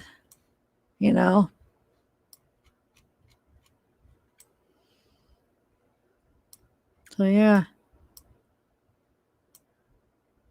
Anywhere from here. I bet you it was like here. I guess it could be here, but I'm thinking like more like here. Huh. Somebody just probably dropped her, like left her body there, whoever killed her, in my opinion. Because now the more that I'm finding out and seeing, I think, yeah, I definitely think they're going to say it's homicide. I don't know. I really do. Where was that?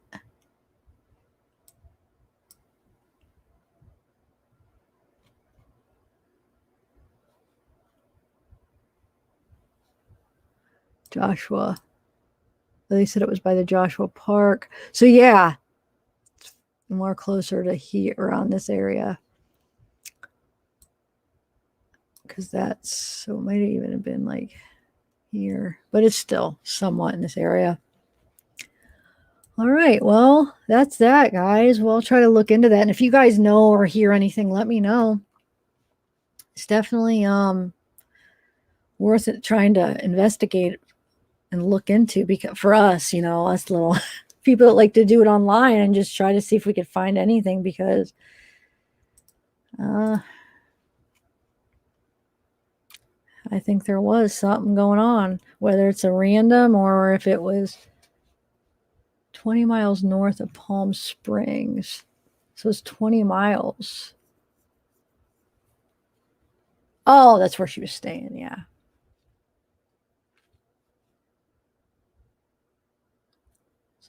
So wait, that doesn't make sense. Hold on a second. Open in the open Yucca Valley Desert. So yeah, it had to be in one of those open places. But why does that say 20 miles north?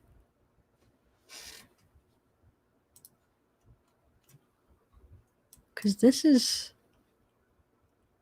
definitely the cross. Hold on. It's got to be the place, right?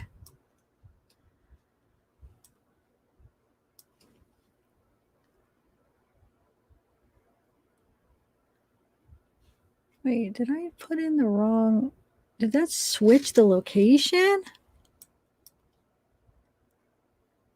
Hold on a second.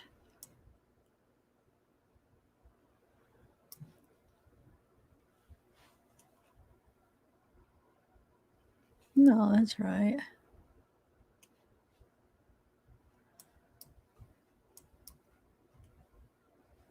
Hold on. I'm trying to get. How's everybody doing in chat? I'm sorry. I'm like, I hope I'm not making this confusing. I just want to see something. Because why does that look different than.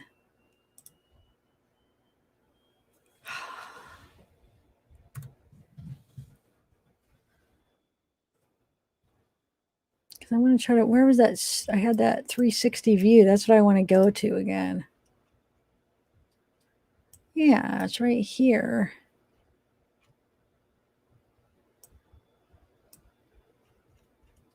Yeah, okay.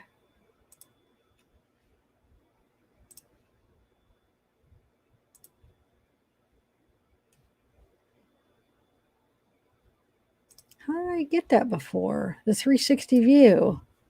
Now it's, oh, more. I don't remember, but I had it. Oh, well, we looked at it. I don't know what the heck I did, but it's making me mad.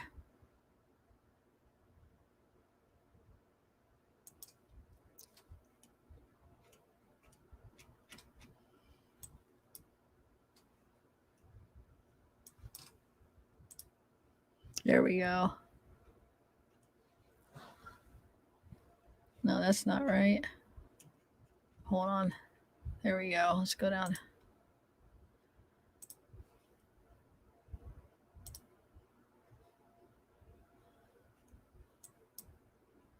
I don't want the freaking school district.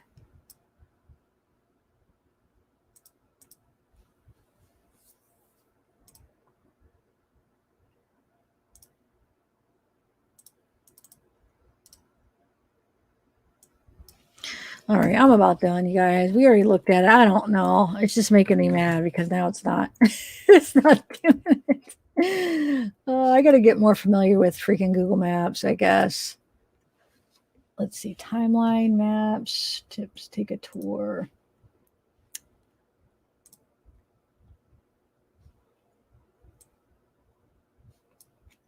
Morongo Valley. Anyway, all right. So how's everybody doing in chat?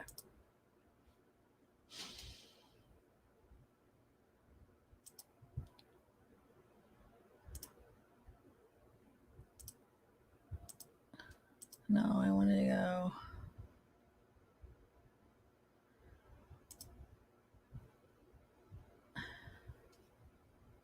You guys all right?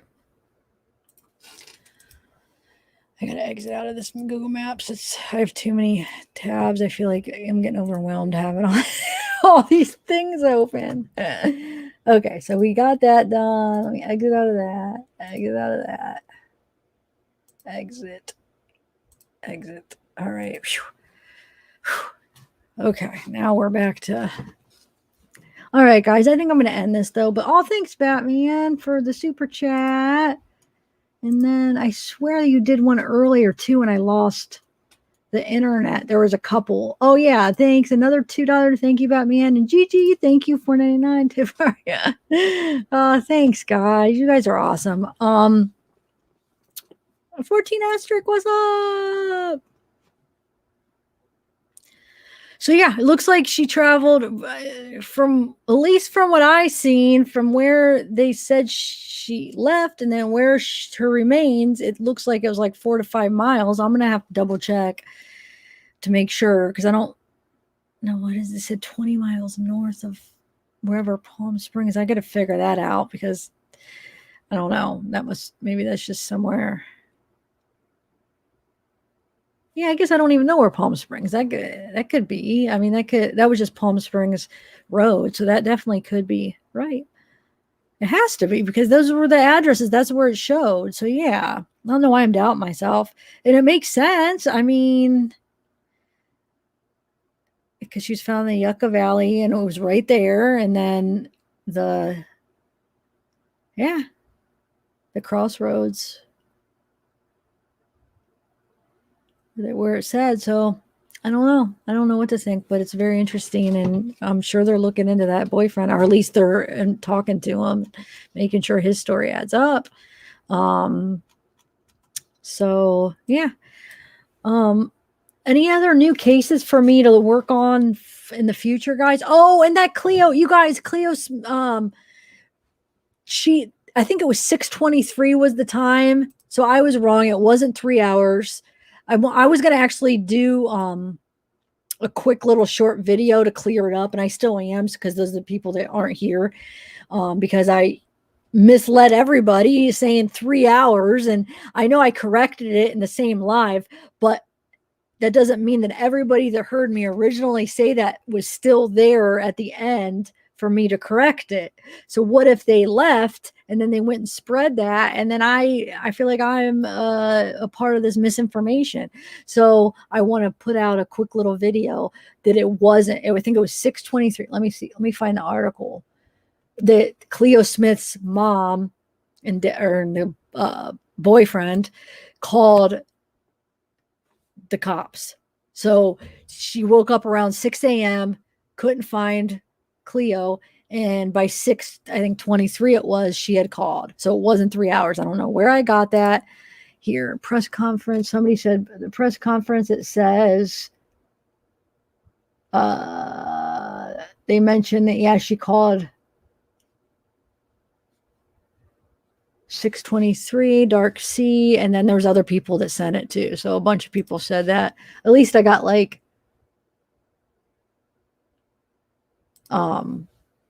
here, let me bring up this article. This will help. This is one of the articles that somebody sent me, and I do apologize. I don't know where I got that. I am so confused why I had that in my head. I wonder if somebody else said it and then I put it in my head. I'm not sure. Okay, so a roadblock into and out of the campsite wasn't until 8:34. So the first officers arrived at the blowholes at 7:10 a.m. So here we go. He said Cleo's mother, Ellie, called 000 at 6:23 a.m. So that's their emergency number. Obviously, it's 000. And just before 6:30 a.m., the first police car was dispatched to the blowholes.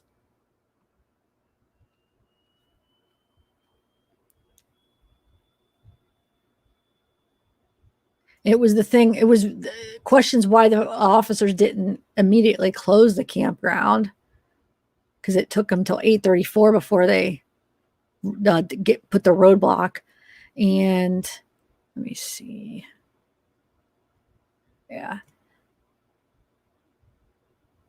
Yeah, so I'm going to do a quick little video. I'll do a timeline here. I don't know. But hey, I'm only human. I don't know. I must have got something confused and I had it in my head. And then before that live, I was just like thinking, wow, 3 hours. But so what do you guys think? Is there anything new that has come out that is making you doubt the story? Well, I know most of you guys do doubt the stories. A lot of you guys are suspicious of them. That was the only thing that really bothered me, was the 3 hours. And since that's not true, I don't know. I think a part of me is leaning more towards that I believe their story. But I want to see if anything new has came out, because I haven't checked in a couple days. Besides that, just him when he called her lazy, that kind of stuck out. But that's about it. Everything else, I feel like it just seems like it's possible that happened, right? You got the screeching tires around 3 a.m. There was a car that was seen that was around the area at that time. What else? The 2 doors. I think there was 2 doors on the tent, right? I think we came to that conclusion that we think. I'm not saying for sure, but from looking at the picture, it looks like, I'll show you. From looking at the picture and then hearing the story about how she got out of the tent and then realized saw that the zipper was undone on the door.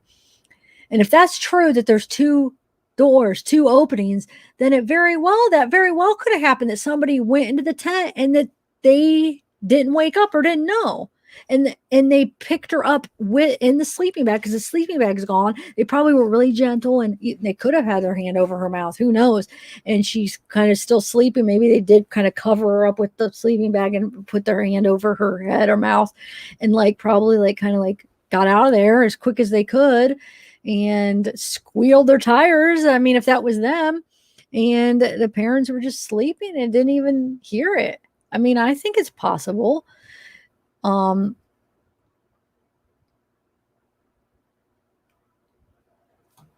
mean, I guess we'll see. What do you guys think? I know most of you guys don't agree on that.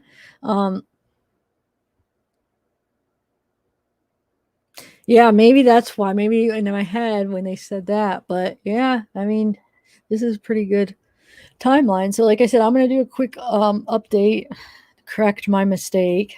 So at least I got that, and then I'm not going to do it tonight. I'm got my grandma's funeral services tomorrow for the funeral services in the morning. So I'm gonna probably go to bed and then work on it tomorrow. So you guys make sure if you hear anybody say that, correct them, because I feel responsible for that stupid mistake. Oh, I really do. But that video is deleted, so at least I did delete that video where I said it, so that it's deleted, and then I'm going to do a correction. But what was I going to say? I don't know. So anyway, that's that, guys. Thanks for sticking around through my internet loss. Oh wait, question: do I look blurry? And it's not like it looks like kind of like it messes with your eyes. Do you guys see that too? I see it on this computer, but this one looks okay. Do you guys see that? Because if so, there's something going on with my settings, or maybe it's just, let me know. Do I look different, basically? Does it look different than what it usually looks like as far as like blurriness?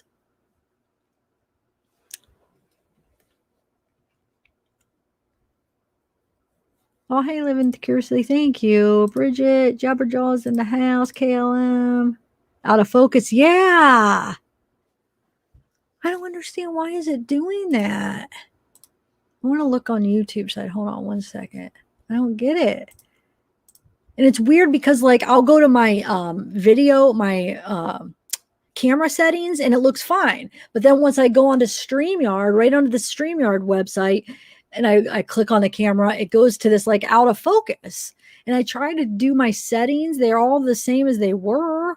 So this is just, well, it's making me mad. Let me see. Just want to see. I'm on the YouTube side. I just want to see how, yeah, it's definitely out of focus. I don't know. Huh. Why am I having such trouble with this camera recently? And it's not like on this one, it's fine. I don't know. Anyway, all right, guys. I don't know. It's nothing. I'll try to work on it. Maybe it's just. Wait a minute. What? Hold on a second.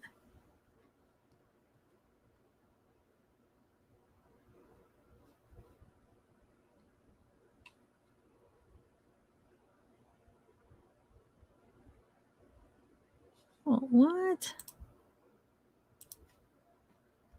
You guys, this is something's not right here. All right, I better go. I don't know. It's saying this app is using my microphone. It doesn't even.